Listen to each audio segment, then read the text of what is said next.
صل على مولانا محمد وعلى آله مولانا محمد أشرف العرب والعجم محمد خير من يمشي على قدمي اللهم صل على مولانا محمد وعلى آله مولانا محمد بلغ العلا بكماله كشف الدجى بجماله حسنت جميع صلوا عليه بلغ العلا بكماله كشف الدجى بجماله حسنت جميع خصاله صلوا عليه سلموا يا قوم بل صلوا على صدر الأمين مصطفى ما جاء إلا رحمة للعالمين مولاي صلي وسلم دائما أبدا على حبيبك خير الخلق كلهم وعلى نبيك خير الخلق كلهم وعلى رسولك خير الخلق كلهم وبعد সোনাকান্দা দরবার শরীফের পীর সাহেব কেবলার শুভাগমন উপলক্ষে কবরবাসীদের রূহের মাগফিরাত কামনায় আজকের এই আজিমুশান ওয়াজ দোয়ার মাহফিল, যে মাহফিলে পবিত্র তাশরীফ এনেছেন, যার আগমনে এই মাহফিলের রৌনক বেড়েছে, পীর সাহেব হুজুর কেবলা সোনাকান্দা দরবার শরীফ। আজকের মাহফিলের সভাপতি সহসভাপতি মহোদয়, প্রধান আকর্ষণ যিনি এতক্ষণ পর্যন্ত কোরআন এবং হাদিসের আলোকে অত্যন্ত চমৎকার আলোচনা উপহার দিয়েছেন, অনেক ওলামায়ে কেরাম আজকের মাহফিলে দাওয়াত প্রাপ্ত হয়েছেন, যাদেরকে আজকের মাহফিলে দাওয়াত দেওয়া হয়েছে। আমি সময়ের দিক বিবেচনা করে ওনাদের নাম উল্লেখ না করে সবাইকে যথোপযুক্ত মর্যাদার আসীনে সমাসীন করে স্টেজে যারা বসে আছেন, বিশেষ করে আজকের মাহফিলের সবচেয়ে গুরুত্বপূর্ণ অধ্যায়, সবচেয়ে গুরুত্বপূর্ণ অংশ, আপনারা যারা আমাদেরকে স্টেজের উপরে চেয়ারে বসিয়ে আপনাদের আমিত্বকে, অহংকারকে ধুলার সাথে মিলিয়ে দিয়ে আপনারা মাটির উপরে বসে গেছেন, রব্বে করিমের দরবারে ফরিয়াদ করি, রব্বে করিম যেন আজকের এই আজিমুশান এই মাহফিল অত্র অঞ্চলের এবং যারা এই মাহফিলের আয়োজন করেছেন, আয়োজকদের মধ্য থেকে যারা কবরবাসী হয়ে গেছেন, তাদের সকলের এবং আমাদের যারা কবরবাসী হয়ে গেছেন, এক কথায় সমগ্র মুসলিম মিল্লাতের যারা কবরের বাসিন্দা হয়ে গেছেন, সকলের নাজাতের জরিয়া হিসাবে, ওসিলা হিসাবে যেন এই মাহফিলকে কবুল করেন, আল্লাহুম্মা আমিন। রাত্র অনেক হয়ে গেছে, শীতের রাত্র, আপনাদেরও কষ্ট হচ্ছে। আমি আপনাদেরকে জিজ্ঞেস করতে চাই,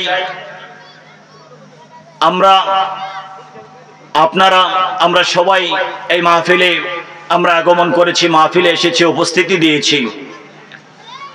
আমরা মাহফিলে উপস্থিতি দিয়ে আমরা কি চাই, এটার পেছনে কারণ কি, কেন আমরা মাহফিলে এসেছি, আমাদের উদ্দেশ্য কি এই মাহফিলে আসার পিছনে? আমাকে কি কেউ বলতে পারবেন আমরা কেন মাহফিলে আসলাম? আপনারা কেন নিচে বসে আছেন? কি জন্য, কি পাওয়ার আসে আমরা মাহফিলে এসেছি? আমাদের কারো কাছে কি জবাব নাই? আমরা মাহফিলে এসেছি এটার পিছনে কারণ হচ্ছে আমরা আল্লাহ আল্লাহ রসুলকে পেতে চাই, ঠিক কিনা বলেন? এর বাহিরে আমাদের কোনো উদ্দেশ্য আছে? নাই।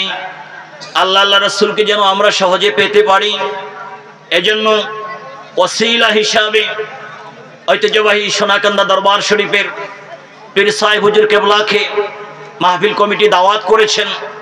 হুজুর কেবলা মাহফিলে তাশরীফ এনেছেন, যেন হুজুর কেবলা আলমের ওসিলায় ওনার দামান ধরে সোনাকান্দা দরবার শরীফে যারা জান্নাতের বাগানে আরাম করছেন তাদের দরবার হতে সহজে এখান থেকে 6000 কিলোমিটার দূরে সরকারে মদিনার দরবারে আমরা যেন সহজে পৌঁছতে পারি, ঠিক কিনা বলেন? এই লক্ষ্য আমাদের সকলের আছে কি নাই? আমরা সবাই আমাদের পীর মাশায়েখদের দামান ধরে সরকারে মদিনার গোলামি পর্যন্ত পৌঁছব, এর বাহিরে কি আমাদের কোনো উদ্দেশ্য আছে? আপনারা বলেন এই উদ্দেশ্যের সাথে আমরা সবাই একমত কিনা? আমাদের একটাই উদ্দেশ্য, আমরা মদিনার গোলামি করব, মদিনার গোলামির মালা আমরা পড়ে নিব, মদিনার গোলামি করে করে রব্বে করিমের দরবারে আমরা পৌঁছে যাব, আল্লাহ আল্লাহ রসুলের দরবারে পৌঁছব। এর বাহিরে কি কোনো উদ্দেশ্য আছে? আমার কথা বুঝতে অসুবিধা আছে আপনাদের? তাহলে আমার সাথে আওয়াজ করতে হবে, এর বাহিরে আমাদের কোনো উদ্দেশ্য আছে? নাই। রব্বে করিম যেন আমাদের এই মাহফিলে আসার উদ্দেশ্যকে কবুল করেন, আল্লাহুম্মা আমিন। আমরা যেন এই মাহফিলের মধ্য দিয়ে এবং জীবনে যতগুলো মাহফিলে আমরা উপস্থিত হব প্রত্যেকটি মাহফিলের মধ্য দিয়ে যেন দরবারে রিসালাতে আমরা যেন পৌঁছতে পারি, দরবারে রিসালাতের মাধ্যমে রব্বে করিমের দরবারে যেন আমরা পৌঁছতে পারি, আল্লাহুম্মা আমিন।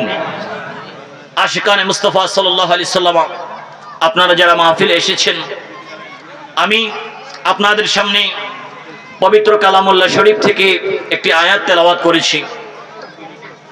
পবিত্র কালামুল্লাহ শরীফের সূরাতু আন-নাজম 27তম পারা। আমি যদি আপনাদেরকে জিজ্ঞেস করি পবিত্র কালামুল্লাহ শরীফে কয়টি পারা রয়েছে, আপনারা কি জবাব দিতে পারবেন? আমি দেখতে পাচ্ছি এখানে মাদ্রাসার অনেক শিক্ষার্থী রয়েছেন, সোনাকান্দা দরবার শরীফের প্রতিষ্ঠানের সাথে সম্পৃক্ত অনেক শিক্ষার্থী এখানে দেখা যাচ্ছে। আপনারা যারা দরবারের পাশে আছেন, আপনারাও দরবারের সাথে থাকতে থাকতে তালিম নীতি নিতে আপনারাও ইলমে দ্বীনের শিক্ষিত হয়ে গেছেন। আমাদের সকলের জানা আছে এই পবিত্র কালামুল্লাহ শরীফের মধ্যে 30টি পারা আছে। কয় পারা আছে?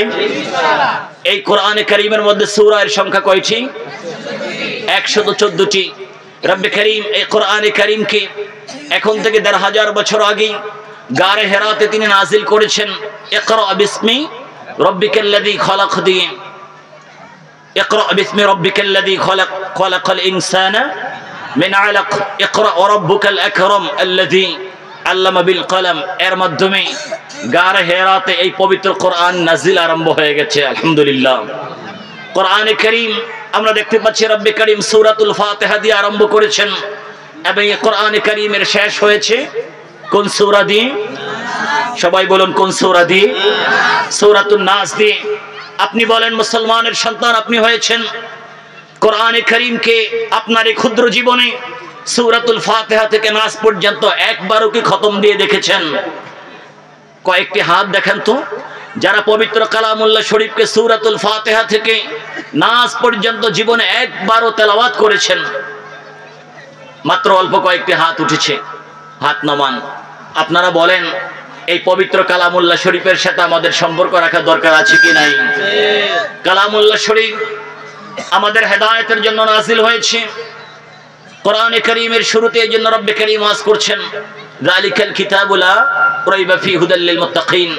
পৃথিবীর মানুষ শোনো, এই কিতাব আমি নাজিল করেছি মুত্তাকিনদের হেদায়েতের জন্য। যেই মানুষগুলো হেদায়েতের পথ অনুসরণ করে এই কোরআনে কারীমের মাধ্যমে তাদেরকে হেদায়েতের পথে পৌঁছে দিয়ে মুত্তাকি বানানোর জন্য আমি এই কালামুল্লাহ শরীফকে নাজিল করেছি। সুবহানাল্লাহ। এখন বলেন এই কোরআনের পথ ধরা দরকার আছে কি নাই? সবাই একটু বলুন বাবা, এই কোরআন আমাদের দরকার আছে কি নাই? কিন্তু আমাদের স্লোগান একটা না।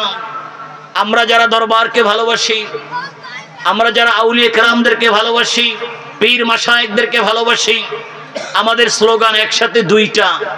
আমরা শুধু এটা বলি না আল কোরআনের আলো, আমরা বরং কি বলি? কোরআন সুন্নাহর আলো। আমরা স্লোগানটা শিখে নেই। আমাদের স্লোগান দুইটা। মনে রাখবেন, মুসলমানের স্লোগান একটা হতে পারে না। কারণ কোরআন বুঝতে হলে নবী মুস্তাফা লাগবে কি লাগবে না? সবাই বলুন, কোরআন বুঝতে হলে সরকারে মদিনাকে দরকার আছে কি নাই? কোরআন বুঝতে হলে শাহানশাহে রিসালাতের দরবারে যেতে হবে কি হবে না? কোরআন বুঝতে হলে রহমাতুল লিল আলামিনকে বাদ দিয়ে কোরআন বোঝা যাবে না। কোরআন বুঝতে হলে নবী মুস্তাফার সুন্নাহকে বাদ দিয়ে এই ১৫০০ বছর ধরে পৃথিবীতে কেউ কোরআন বুঝতে পারে নাই। কিয়ামত হয়ে যেতে পারে, সরকারে মদিনাকে বাদ দিয়ে কেউ কোরআন বুঝতে পারবে না। এজন্য আমরা বলি কোরআন সুন্নাহর আলো। একটু সবাই বলুন, কোরআন সুন্নাহর আলো। এটা আমাদের স্লোগান, মনে রাখবেন। কোরআন এবং সুন্নাহ এর সমন্বয় করে যারা সামনে এগেছে, সামনে চলেছে, তারাই সরকারে মদিনার গোলামির মাধ্যমে আরশে ওয়ালা পর্যন্ত পৌঁছে গেছে। ঠিক কিনা বলেন? আমাদেরও পথ একটাই। আল্লাহ রাব্বুল আলামিন যেন আমাদেরকে সেই পথে থাকার তৌফিক দান করেন। আল্লাহুম্মা আমিন। আপনারা জানেন, উলামায়ে কেরাম এখানে আছেন। আম্মা জান আয়েশা সিদ্দিকা রাদিয়াল্লাহু তাআলা আনহা রাহমাতুল লিল আলামিনের জীবনের সঙ্গিনী, আমাদের মা উম্মুল মুমিনিন, যার শানে রব্বে করিম কোরআনে করিম বিভিন্ন আয়াত নাজিল করেছেন। আম্মা জান আয়েশা সিদ্দিকা রাদিয়াল্লাহু তাআলা আনহার দরবারে প্রশ্নকারীগণ আসলেন, প্রশ্ন করলেন, মা আপনি তো সরকারে কায়নাতের জীবনীর ব্যাপারে অনেক ভালো জানেন, রহমাতুল লিল আলামিন তো আপনার ঘরে ছিল, আপনি তো ঘরের অনেক বিষয় জানেন যেটা আমরা ঘরের বাইরে থেকে জানি না। মা বললেন, কি জানা দরকার আপনাদের? প্রশ্ন করলেন, কাইফা কানা খুলুকুহু, যে হে মা, সরকারে কায়নাতের খুলুক কেমন ছিল? তিনি তো আমাদের থেকে পর্দা নিয়ে দুনিয়া থেকে বাহ্যিক হায়াত থেকে চলে গিয়েছেন, কিন্তু আমরা আপনার থেকে জানতে চাই কাইফা কানা খুলুকুহু, ওনার খুলুক, ওনার আচার আচরণ, ওনার চাল চলন, ওনার কথাবার্তা, ওনার জীবন লাইফস্টাইল কেমন ছিল? মা সংক্ষেপে আমাদের কি জানাবেন? আম্মা জান আয়েশা সিদ্দিকা রাদিয়াল্লাহু তাআলা আনহা তিনি একটাই কথা বললেন, আমা তাকরাউনাল কোরআন। হে তোমরা যারা আমাকে প্রশ্ন করতে এসেছো, আমি তোমাদেরকে পাল্টা জিজ্ঞেস করি, আমা তাকরাউনাল কোরআন, তোমরা কি কোরআন পড়ো না? মা আমরা কোরআন পড়েছি। তো কোরআন পড়ার সাথে যার ব্যাপারে প্রশ্ন করছি খুলুকের ব্যাপারে, যার ব্যাপারে প্রশ্ন করছি কোরআন পড়ার সাথে এটার সাথে সম্পর্ক কি? আম্মা জান একটাই কথা বললেন, শোনো, হুয়া কোরআনুন হাইয়ুন ইয়ামশি আলাল আরদি কোরআনুন ইয়ানতিকু। আল্লাহু আকবার। আম্মা জান আয়েশা সিদ্দিকা রাদিয়াল্লাহু তাআলা আনহা বললেন, শোনো, তিনি হচ্ছেন, তোমরা যে কোরআন দেখতে পাচ্ছ, এই কোরআন জীবনে তোমাদের সাথে কথা বলবে না। আপনারা বলেন বাবা, আপনার 70-80 বছরের জীবনে এই কোরআনে কারীমকে আপনি কতবার খতম দিয়েছেন, কিন্তু কোরআনে কারীমকে একবারের জন্য আপনার সাথে কথা বলেছেন? বলুন, কোরআনে কারীমের কথা কি আপনারা শুনেছেন? কোরআন কি কথা বলেছে? কোরআন কথা বলে নাই। কোরআন কি আপনার কানে কানে এসে বলে দিয়েছে এখান থেকে নামাজ প্রমাণ হচ্ছে, এখান থেকে যাকাতের প্রমাণ হচ্ছে, এখান থেকে তাকওয়ার প্রমাণ হচ্ছে, এখান থেকে হালাল হারামের প্রমাণ হচ্ছে? কোরআন কি আপনার কানে কানে এসে বলে দিয়েছে? কোরআন কথা বলতে জানে? কোরআন জমিনে চলতে পারে না, কোরআন কথা বলতে জানে না। তো এই কোরআনের কথাগুলো আমার কাছে কে পৌঁছিয়ে দিবে? এই কোরআনের মেসেজগুলো আমার সিনার মধ্যে, এই কোরআনের নূরকে আমার সিনার মধ্যে কে জ্বালিয়ে দিবে?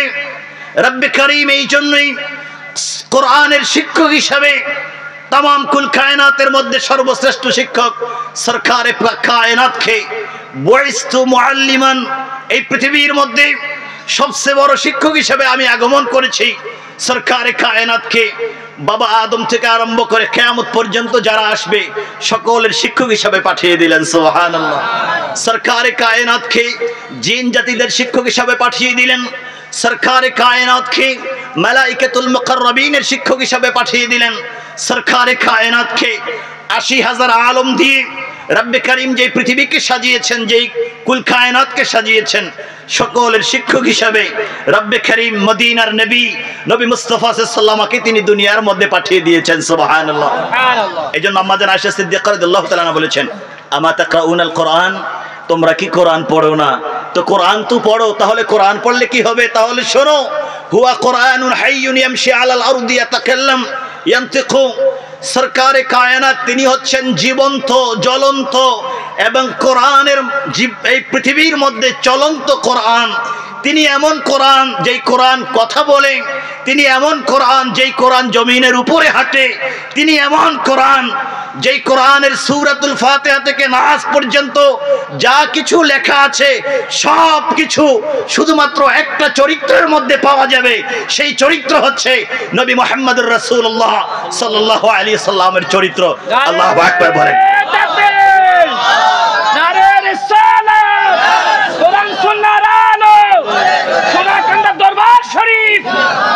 এজন্য বাবা, আপনারা উলামায়ে কেরাম যারা আছেন, আপনারা শুনেছেন নাম।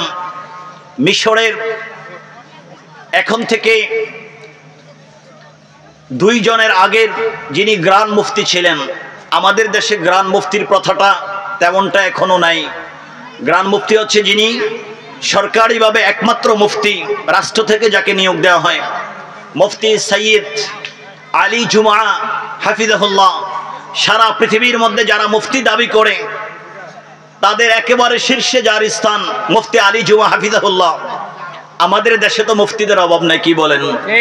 আমাদের দেশে আপনি কোন রকম একটি মাদ্রাসা দিয়ে দিলেন, সেখান থেকে 2-3 ক্লাস পড়লেই কিন্তু আপনি মুফতি হয়ে যাচ্ছেন, ইফতার সার্টিফিকেট আপনাকে দেওয়া হচ্ছে।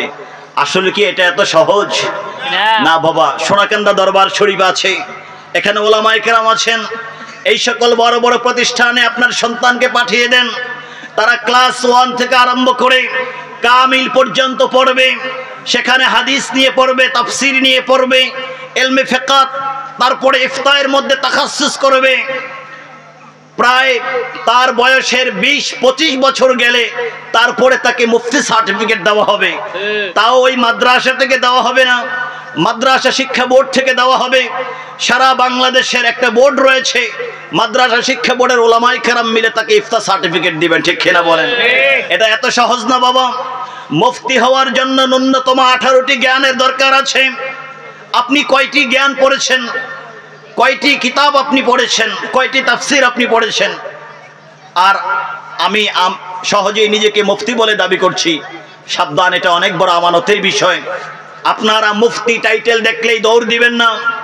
আমরা কারো সমালোচনা করছি না, কিন্তু আমাদের দায়িত্ব জাতিকে হুঁশিয়ার করে দেওয়া। আজকে যেভাবে আপনারা দেখবেন আমাদের দেশের ওয়াজ মাহফিলের যেই পোস্টারগুলো আছে, ওয়াজ মাহফিলের পোস্টারগুলোর মধ্যে বক্তার নাম যতটুকু, তার চেয়ে বক্তার টাইটেল কয়েক গুণ বেশি, ঠিক কিনা বলেন? আমার নামের সাথে যত টাইটেল দেওয়া হয়েছে আমিও এর সাথে একমত না। এগুলা ইসরাফ। বক্তাকে যতটুকু তার যোগ্যতা, তার মধ্যে যা দরকার আপনি ততটুকু লিখবেন, এত টাইটেল দিয়ে কি দরকার? আমাদের দেশে বর্তমানে আমরা দেখতে পাচ্ছি কয়েকটা টাইটেলের খুব ছড়াছড়ি। এক হচ্ছে মুফতি, অভাব নাই, প্রত্যেকটি এলাকায় কয়েক ডজন, কয়েক গন্ডা মুফতি এখন পাওয়া যায়, ঠিক কিনা বলেন? আমার সাথে কথা বলবেন, ঠিক কিনা? তারপরে দেখবেন আরেকটি বিষয় পাওয়া যাচ্ছে এখন, ডক্টর। আপনারা জানেন ডক্টরেট লাভ করা, ডক্টরেট হচ্ছে এই পৃথিবীর মধ্যে বর্তমানে হায়ার এডুকেশন, সর্বোচ্চ পড়াশোনা। তারপরে যারা পোস্ট ডক করে এবং বিভিন্ন গবেষণা করে, স্বাভাবিকভাবে হায়ার এডুকেশন, মাস্টার্স, এমফিল এবং তার উপরে পিএইচডি, ডক্টরেট ডিগ্রি নিয়ে একটা পর্যায়ে চলে যায়।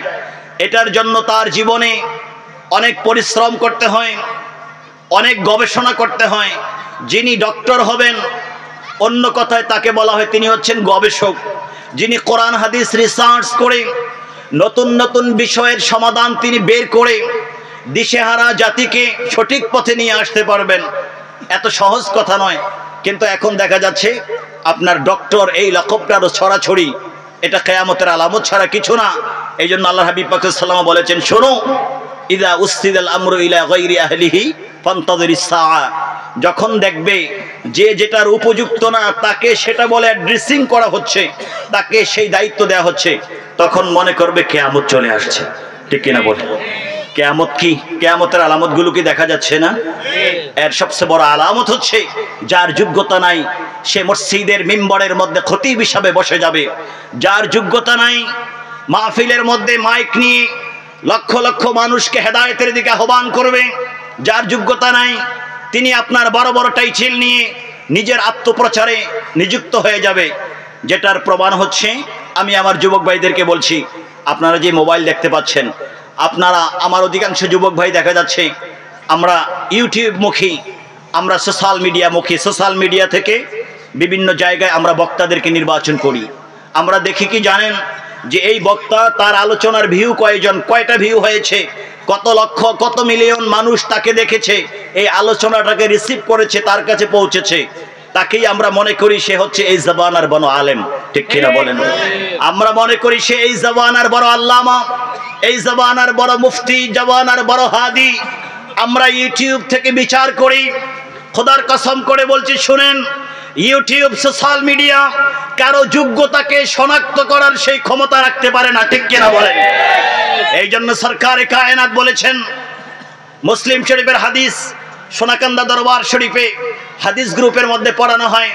মুসলিম শরীফের একেবারে শুরুর দিকে ভূমিকা ইমাম মুসলিম রহমতুল্লাহ আলাইহি, তিনি ইমাম ইবনে সিরিন থেকে লিখেছেন, সরকারে কায়নাতের হাদিসের বিভিন্ন সমাহার ঘটেছে, স্পষ্টভাবে বলে দিয়েছেন, শোনো, ইন্না হাযাল ইলমা দীনুন ফানজুরু আম্মান তাখুযুনা দীনাকুম, ইন্না হাযাল ইলমা দীনুন। এই যে আলোচনা করা হচ্ছে, দ্বীনের নামে কথা বলা হচ্ছে, সাবধান, এটা হচ্ছে দ্বীন। এজন্য ফানজুরু আম্মান তাখুযুনা দীনাকুম, তোমাদেরকে সতর্ক থাকতে হবে কার থেকে তোমরা দ্বীন নিবে। দ্বীন যেই কোনো কারো কাছ থেকে নেওয়া যাবে না। আপনি দ্বীন নিবেন আপনার সমাজের মধ্যে, আপনি যাকে চিনেন, যার ব্যাকগ্রাউন্ড আপনি জানেন, তার থেকে আপনি ফতোয়া জিজ্ঞেস করবেন। বাবা, এদিক সেদিক ফতোয়া জিজ্ঞেস করে নিজের ঈমানকে নষ্ট করবেন না। রাজি আছেন তো? আল্লাহ যেন কবুল করেন, বলুন আমিন। সরকারে কায়নাত যখন বিদায় হজের ভাষণ দিচ্ছিলেন আরাফার ময়দানে, বিদায় হজের ভাষণের সময় 1,24,000 সাহাবী বিদায় হজের ভাষণে রহমাতুল্লিল আলামিনের সামনে উপস্থিত ছিলেন। 1,24,000 সাহাবী উপস্থিত ছিলেন। আপনারা জানেন আমাদের দেশে বিভিন্ন দল মত অনেক চলে আসছে, অনেক নামে বেনামে। তার মধ্যে একটা হচ্ছে যেমন সালাফিজম, আহলে হাদিস। তাদের মান্যবর একজন শেখ, এখন থেকে 750 বছর পূর্বে, নাম হচ্ছে শেখ ইবনে তাইমিয়া। কিতাব লিখেছেন রফউল মালাম আন আইম্মাতিল আলাম, কিতাব লিখেছেন মাজমুআ আল ফাতাওয়া। তারই ছাত্র ইবনুল কাইয়্যিম আল জাওজিয়া কিতাব লিখেছেন ইলামুল মুআক্কিঈন। এই কিতাবের মধ্যে দেখেন তারাই স্পষ্ট করে লিখে দিয়েছেন 1,24,000 সাহাবী নবী পাকের সামনে বিদায় হজের ভাষণে আরাফার ময়দানে উপস্থিত ছিলেন। এর বাহিরেও সরকারে কায়নাতের অসংখ্য অগণিত সাহাবায়ে কেরাম ছিলেন। কিন্তু খোদার কসম, সরকারে কায়নাতের অসংখ্য অগণিত সাহাবায়ে কেরামদের মধ্যে মাত্র মুফতির সংখ্যা ছিল 139 মাত্র মুফতির সংখ্যা ছিল 130 প্লাস। 130 জনের মতো মুফতি ছিল, এর বাহিরে কেউ ফতোয়া দিত না। আলহামদুলিল্লাহ বলেন। আপনারা বুঝতে পারছেন বিষয়গুলো? বুঝতে পারছেন? আল্লাহর হাবিব পাক সাল্লাল্লাহু আলাইহি ওয়াসাল্লামের নজরে নূরানির সামনে, নজরে নবুয়তের সামনে যারা বসে গেছেন, তারা এক একজন মুহূর্তের মধ্যে পৃথিবীর শ্রেষ্ঠ জ্ঞানী বিজ্ঞানী হয়ে গেছেন। ঠিক কিনা বলেন? আপনারা বলেন, রহমাতুল্লিল আলামিন ওনার মতো এত বড় শিক্ষক পৃথিবীতে আগমন করে নাই, কিয়ামত হয়ে গেল, এত বড় শিক্ষক এই পৃথিবীর মধ্যে আল্লাহ কাউকে পাঠাবেন না। এরকম কি কোনো নজির পাওয়া যাবে? পাওয়া যাবে না। এই জন্য সরকারে কায়নাতের সামনে, ওনার সামনে যারা ছাত্র হবেন, ওই ছাত্রগুলোর মর্যাদা পৃথিবীর শ্রেষ্ঠ জায়গায় হবে, তারা পৃথিবীর মধ্যে শ্রেষ্ঠ জ্ঞানী বিজ্ঞানী হবেন। তাদের মতো এত বড় জ্ঞানী বিজ্ঞানী আর কাউকে পাওয়া যাবে না। একটা উদাহরণ আমি দেখাচ্ছি বুখারী শরীফ থেকে, মুসলিম শরীফ থেকে। আল্লাহর হাবিব পাক সাল্লাল্লাহু আলাইহি ওয়াসাল্লামের সামনে হযরতে সাইয়্যিদুনা আবু হুরায়রা বসা। আল্লাহর হাবিব বলে দিলেন, এইভাবে চাদরকে নিয়ে আল্লাহর হাবিব বলে দিলেন, শোনো, মাইয়াবসুতলি রিদাহু, তোমাদের মধ্যে কে আছো তার চাদরটা আমি নবী মুস্তাফার সামনে বিছিয়ে দিবে। হযরতে আবু হুরায়রা তাড়াতাড়ি বিছিয়ে দিলেন, ইয়া রাসূলুল্লাহ, এই যে আমার চাদর। সরকারে কায়নাতের সামনে হযরতে সাইয়্যিদুনা আবু হুরায়রা রাদিয়াল্লাহু তাআলা আনহু তিনি চাদর মোবারককে বিছিয়ে দিলেন। সরকারে কায়নাত তিনি কতক্ষণ পর্যন্ত ঠোঁটটাকে নাড়লেন, ঠোঁটটাকে নেড়ে কি যেন তিনি পড়লেন।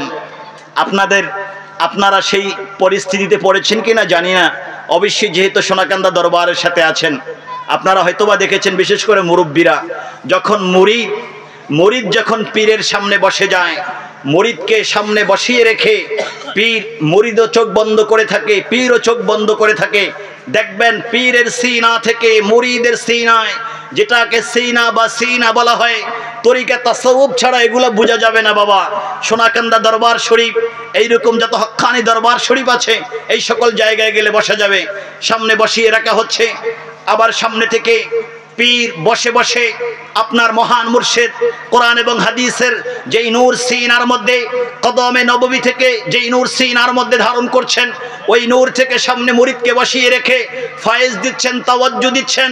দেখা গিয়েছে একটু আগে মুরিদ গুনাহ করার ইচ্ছা নিয়ে এসেছে, একটু আগে পীরের দরবারে যেই মুরিদটি এসেছিল তার সিনার মধ্যে এলমে শরীয়তের কোনো জ্ঞান ছিল না, এলমে মারিফতের কোনো জ্ঞান ছিল না। চক্ষু বন্ধ করলেন, তাকে বন্ধ করলেন, কতক্ষণ পর্যন্ত সিনা বা সিনা যখন আদান প্রদান হলো, কিছুক্ষণের মধ্যে দেখা গেল মুরিদের সিনা শরীয়ত এবং মারিফতে ভরে গেছে। ঠিক কিনা বলেন? এইরকম প্রমাণ আছে কি নাই বাবা? যদি প্রমাণ না পান, যে হাদিসে পাক বলছি এখান থেকে দেখে নেন। সরকারে কায়নাত বললেন, মাইয়াবসুতলি রিদাহু, তোমাদের মধ্যে কে আছো আমার জন্য তার চাদরটাকে বিছিয়ে দিবে। হযরত সাইয়্যিদুনা আবু হুরায়রা রাদিয়াল্লাহু তাআলা বললেন, ইয়া রাসূলুল্লাহ, এই তো আমার চাদর। সাইয়্যিদুনা আবু হুরায়রা চাদরখানাকে বিছিয়ে দিলেন। আল্লাহর হাবিব তিনি ঠোঁটটাকে নেড়ে নেড়ে কতক্ষণ কি যেন পড়লেন, পড়ে চাদরের মধ্যে ফু দিয়ে দিলেন। আল্লাহু আকবার বলেন। আল্লাহু আকবার। চাদরের মধ্যে ওনার ঠোঁট মোবারক লাগান নাই, চাদরকে তিনি স্পর্শ করেন নাই, বরং জবান মোবারককে নেড়ে নেড়ে চাদরের মধ্যে কি যেন দিয়ে দিলেন। নূরে নবুয়ত চলে আসলো। রব্বে কারীমের দরবার থেকে সরকারে কায়নাতের সিনা মোবারকে যে ইলমের খাজিনা রয়েছে, সেই মদিনার ইলমকে ওই চাদরের মধ্যে ঢেলে দিলেন সরকারে কায়নাত। এখন হযরত আবু বকর সিদ্দিক রাদিয়াল্লাহু তাআলাকে বললেন, দুম্মাহু ইলা সাদরিকা, হে আবু হুরায়রা। আবু হুরায়রা রাদিয়াল্লাহু তাআলাকে বললেন, হে আবু হুরায়রা, এখন তুমি এই চাদরকে তোমার সিনার সাথে মিলিয়ে নাও। সুবহানাল্লাহ বলেন। আপনারা দেখেন কাজ কয়টা হয়েছে। চাদর বিছিয়ে দাও, বিছিয়ে দিলেন। সরকার কতক্ষণ কি পড়ে চাদরের মধ্যে আসমানি জ্ঞানকে, মদিনার জ্ঞানকে ঢেলে দিলেন। সরকার বললেন, এখন চাদরখানাকে বুকে মিলিয়ে নাও। বুকে মিলিয়ে নিলেন। সাইয়্যিদুনা আবু হুরায়রা তিনি বলছেন, খোদার কসম করে বলছি, ফামা নাসিতু বাদাহু আবাদান, তারপর থেকে সরকারে কায়নাত দুনিয়ায় পর্দা করার আগ পর্যন্ত সরকারে কায়নাতের জবান থেকে এমন কোন শব্দ বের হয় নাই যেই শব্দ আবু হুরায়রা একটা মুহূর্তের জন্য ভুলে গিয়েছে। সুবহানাল্লাহ। সরকার যা দিয়েছেন সবকিছু ইন্তেকালের আগ পর্যন্ত আমি আবু হুরায়রা আমার সিনার মধ্যে ধারণ করেছি। আমার সিনা তারপরে সাধারণ কোন সিনা না, আমার সিনাটা সিনা মদিনা হয়ে গিয়েছে। সুবহানাল্লাহ। আমার সিনার মধ্যে মদিনার নূর চলে আসছে। আমার সিনার মধ্যে কদমে মুস্তাফার ফায়েজ এত বেশি আসতে আরম্ভ করেছে। আমি আবু হুরায়রা সিনাটা ইলমে লাদুন্নির সম্পদ দ্বারা ইলমে লাদুন্নির ভান্ডারে ভরে গিয়েছে। ইলমে লাদুন্নির ভান্ডার আমি আবু হুরায়রার সিনা হয়ে গিয়েছে। সুবহানাল্লাহ। বাবা, এগুলি কিভাবে পাওয়া যায়? এগুলি পাওয়ার জন্য ১৫০০ বছর পূর্বে সাহাবায়ে কেরাম যেভাবে সরকারে কায়নাতের দরবারে বসেছেন, আর ১৫০০ বছর পরেও সোনাকান্দা দরবার শরীফের মতো এইরকম হক্কানি যত দরবার শরীফ আছে, এখন পর্যন্ত সেই হক্কানি দরবার শরীফের পীর ও মুর্শিদের দরবারে যদি সামনে যদি কোনো মুরিদ বসে যায়, এখন পর্যন্ত ১৫০০ বছরের পরেও সেই মদিনা মুনাওয়ারার তাওয়াজ্জু এখন পর্যন্ত হক্কানি পীরের মাধ্যমে মুরিদদের মুসলিমদের কাছে বিতরণ করা হয়, ঠিক কিনা বলেন? এটার প্রমাণ কোরআন হাদিসে আছে বাবা, অসংখ্য অগণিত দলিল আছে, প্রমাণ আছে। আমরা প্রায় জায়গায় বলে থাকি যে আমাদের দেশে তাওয়াজ্জু ফুয়ুজাতকে, এই যে পীর ও মুর্শিদ যে ফায়েজ ও বরকত দিয়ে থাকেন, ফায়েজ ও বরকতের বিপরীতে আমাদের দেশে কথা বলা হয় যে ফায়েজ আবার কি, তাওয়াজ্জু আবার কি, এগুলা বলতে কিছু নাই। তাসাউফের জিনিসগুলোকে মানতে চায় না বাবা। আমরা বলি কি জানেন, তাসাউফের বিষয় মানার জন্য এখন বেশি দূর যাওয়া দরকার নাই। বর্তমানে যে প্রযুক্তি চলে আসছে, যে টেকনোলজি চলে আসছে, এদিকে একটু তাকাও, বুঝবে। আপনারা যারা মোবাইল ব্যবহার করেন, আপনাদের এখানে কি শেয়ারিট নাই? বলুন আছে কি নাই? ধরুন আমি শেয়ারিটের ডিভাইসটা এখানে অন করলাম, এই মাহফিলের শেষে আমার যে যুবক ভাই বসা আছেন উনি শেয়ারিট অন করলেন, দুইটা ডিভাইসের মধ্যে যখন আপনার সম্পর্ক হয়ে যাবে, এখানে কানেক্ট হয়ে যাবে, এখান থেকে আমি যা পাঠাবো মুহূর্তের মধ্যে তিনি সেখানে রিসিভ করবেন কি করবেন না? আবার তিনি সেখান থেকে যা পাঠাবেন আমি এখানে রিসিভ করব কি করব না? তারপরে আপনার যারা কম্পিউটার ব্যবহার করেন, ল্যাপটপ ব্যবহার করেন, ধরুন আমি এখানে আছি আর আরেকজন আছেন আমেরিকাতে, আমি ওনার ল্যাপটপ বা কম্পিউটার থেকে কিছু তথ্য আমি নিতে চাচ্ছি, অথবা এখান থেকে আমি তার কাছে পাঠাতে চাচ্ছি, তখন একটা সফটওয়্যার যখন আমরা ডাউনলোড করব, যেটার নাম হচ্ছে এনিডেস্ক সফটওয়্যার, যখন আমি ডাউনলোড করব, এখানের যে কোড নাম্বার আমি ওনাকে দিব, অথবা ওনারটা যদি আমি আনি, এখানে কিন্তু কয়েক হাজার, 10-20 হাজার কিলোমিটারের ডিস্টেন্স আমার মাঝে এবং ওই ডিভাইসের মাঝে, তার সাথে আমার কোনো যোগাযোগ নাই, কিচ্ছু নেই। আমি একটা কোড তাকে দিব, অথবা সে তার কোডটা আমাকে দিবে। আমি যখন কানেক্টিং যেই বার আছে এখানে যখন ক্লিক করব, মুহূর্তের মধ্যে আমি তার কম্পিউটার থেকে যা ইচ্ছা, ল্যাপটপ থেকে, ওই মাদার হার্ড ডিস্ক থেকে যা ইচ্ছা আমি নিয়ে নিতে পারবো। এখান থেকে সে যা ইচ্ছা 10,000, 20,000 কিলোমিটার দূর থেকে মুহূর্তের মধ্যে সে নিয়ে নিতে পারবে, ঠিক কিনা বলেন? এটা বাবা আধ্যাত্মিক তাসাউফ না, এটা প্রযুক্তি, এটা দুনিয়ার সিস্টেম। এটা দুনিয়া বলে দিচ্ছে যে দুনিয়ার মাধ্যমে এগুলা সহজ। আমি আপনাদেরকে আরো কাছে নিয়ে যাই। আপনাদের দেশে কাসিম আছে কি নাই? কচ্ছপ। আপনারা কচ্ছপ, এখন কচ্ছপের সংখ্যা কমে গেছে অবশ্য। আপনারা জানেন কচ্ছপ কিভাবে তার ডিমের মধ্যে তা দেয় এবং কচ্ছপের ডিম থেকে কিভাবে বাচ্চা আসে? কচ্ছপের ডিম থেকে, কচ্ছপ তার ডিমের মধ্যে তা দেওয়া এবং সেখান থেকে বাচ্চা আসার সিস্টেম হচ্ছে, যেমন মোরগ বা মুরগি, এগুলো ডিমের উপরে বসে যায়, এটা তা দেয়, ডিমের উপরে তা দেয়, তা এটা নির্দিষ্ট একটা সময় পর্যন্ত তা দিতে থাকে। তারপরে রব্বে কারীমের যখন ইচ্ছা হয় তখন ডিম ফুটে বাচ্চা বের হয়ে যায়। এটা ডিমের উপরে বসে যায়, পাখি ডিমের উপরে বসে যায়। কিন্তু কচ্ছপের সিস্টেম এটা না। কচ্ছপ ডিম পারবে দূরে, ডিম পেরে সে ওই জায়গা থেকে আরেকটু দূরে চলে আসবে। এখন তার কাজ হচ্ছে চোখের সাথে এই আই কন্টাক্ট চলবে। এখান থেকে এই কচ্ছপের চোখের মধ্যে আল্লাহ এমন একটা জিনিস তৈরি করে দিয়েছেন, দূর থেকে সে আপনার ডিমের দিকে তাকাতে থাকবে, এখান থেকে একটা কিছু বের হবে, একটা আকর্ষণ যাবে, একটা আলো বের হবে। যখন সে ওটার মধ্যে তা দিতে থাকবে, দেখেন সে দূরে, এও দূরে, কাছাকাছি কেউ নাই। এখান থেকে যখন সে তা দিবে, এখান থেকে যখন ওই ডিমের দিকে তাকাতে থাকবে, এক সময় খোদার কুদরতে ওই ডিম থেকে বাচ্চা বের হয়ে যাবে। কচ্ছপ দূরে, কচ্ছপের ডিমও দূরে। আপনি বলেন একটা কচ্ছপের চোখের মধ্যে যদি আমার আল্লাহ এই পাওয়ার দিয়ে দিতে পারেন, সে দূর থেকে তার ডিমের মধ্যে তার চাহনির মাধ্যমে, তাকানোর মাধ্যমে আমার আল্লাহর খোদাই কুদরতে যদি বাচ্চা প্রবেশ করতে পারে, বাচ্চা যদি বের হতে পারে, আল্লাহর খোদাই শক্তিতে আল্লাহ যাদেরকে শক্তিশালী করেছেন, আউলিয়ে কেরামরা অনেক দূর থেকে যদি ইচ্ছে করেন কোন মুরিদকে ফায়েজ বরকত দিয়ে তার সিনাকে ভরে দিবেন, আমার আল্লাহর খোদাই কুদরতে ওই পীর পারে কি পারে না? আপনারা বলেন এটা সম্ভব কি সম্ভব না? তো এটা যদি প্রযুক্তি যদি প্রমাণ করতে পারে, দুনিয়ার সিস্টেম যদি হয়, তাহলে বেলায়েতের জগতে এটা সম্ভব কি সম্ভব না? বাবারে, বেলায়েতের জগৎ যে কত বড় আপনি হিসাব করতে পারবেন না। বেলায়েতের পাওয়ার যে কত বেশি আপনি চিন্তাও করতে পারবেন না। আপনি আপনার স্বাভাবিক জ্ঞানে, খোদার কসম করে বলছি, কোন ওলি আউলিয়ার ক্ষমতাকে আপনার স্বাভাবিক জ্ঞানে কখনো আপনি কেয়াস করবেন না, আপনি পথভ্রষ্ট হয়ে যাবেন, ঠিক কিনা বলেন বাবা? বেলায়েতের সম্রাট হযরতে মাওলা আলী শেরে খোদা, বেলায়েতের সম্রাট হযরতে আবু বকর সিদ্দিক রাদিয়াল্লাহু তাআলা আনহু, হযরত ওমর ফারুক রাদিয়াল্লাহু তাআলা আনহু, ওসমান জিন্নুরাইন রাদিয়াল্লাহু তাআলা আনহু, হযরতে ওমর ফারুক রাদিয়াল্লাহু তাআলা আনহু দেখেন বেলায়েতের চাহনি, বেলায়েতের দৃষ্টির কত পাওয়ার আমার আল্লাহ দিয়েছেন। হযরত ওমর ফারুক রাদিয়াল্লাহু তাআলা আনহু তিনি আপনার মসজিদে নববীর মিম্বরের মধ্যে দাঁড়ানো আছেন, খুতবা দিচ্ছেন। হাদিস আকারে ইমাম ইবনে কাসির রাহমাতুল্লাহি আলাইহি মুসনাদ আল ফারুক কিতাবের মধ্যে তিনি উল্লেখ করেছেন। যারা শিক্ষার্থী আছেন তারা নোট করে নেবেন। কিতাবটির নাম হচ্ছে মুসনাদ আল ফারুক। কিতাবটি লিখেছেন ইমাম আল হাফিজ ইবনে কাসির দিমাশকি রাহমাতুল্লাহি আলাইহি। এখন থেকে 750 বছর আগে কিতাবটি। এছাড়া আরো অনেক হাদিসের কিতাবের মধ্যে রয়েছে। বেলায়েতের কি পাওয়ার, আউলিয়া কেরামদের কি পাওয়ার, সেটা একটু দেখাচ্ছি আপনাদেরকে। তিনি এখন থেকে 1500 বছর পূর্বে মসজিদে নববীর মিম্বরের মধ্যে দাঁড়িয়ে খুতবা দিচ্ছেন। খুতবা দিচ্ছেন কে? আমার সাথে কথা বলেন, কে খুতবা দিচ্ছিলেন? হযরত ওমর ফারুক রাদিয়াল্লাহু তাআলা আনহু তিনি খুতবা দিচ্ছেন। তিনি মিম্বরের মধ্যে দাঁড়িয়ে গেলেন। হঠাৎ করে আলোচনা চলছে, হঠাৎ করে তিনি ওনার আলোচনার বিষয়কে স্টপ করে দিলেন। হঠাৎ করে ওনার জবান থেকে আমার আল্লাহ বের করে দিলেন, ইয়া সারিয়াতাল জাবাল। আপনারা কি এটা শুনেছেন কি শুনেন নাই বাবা? ইয়া সারিয়াতাল জাবাল। উলামায়ে কেরাম এখানে আছেন।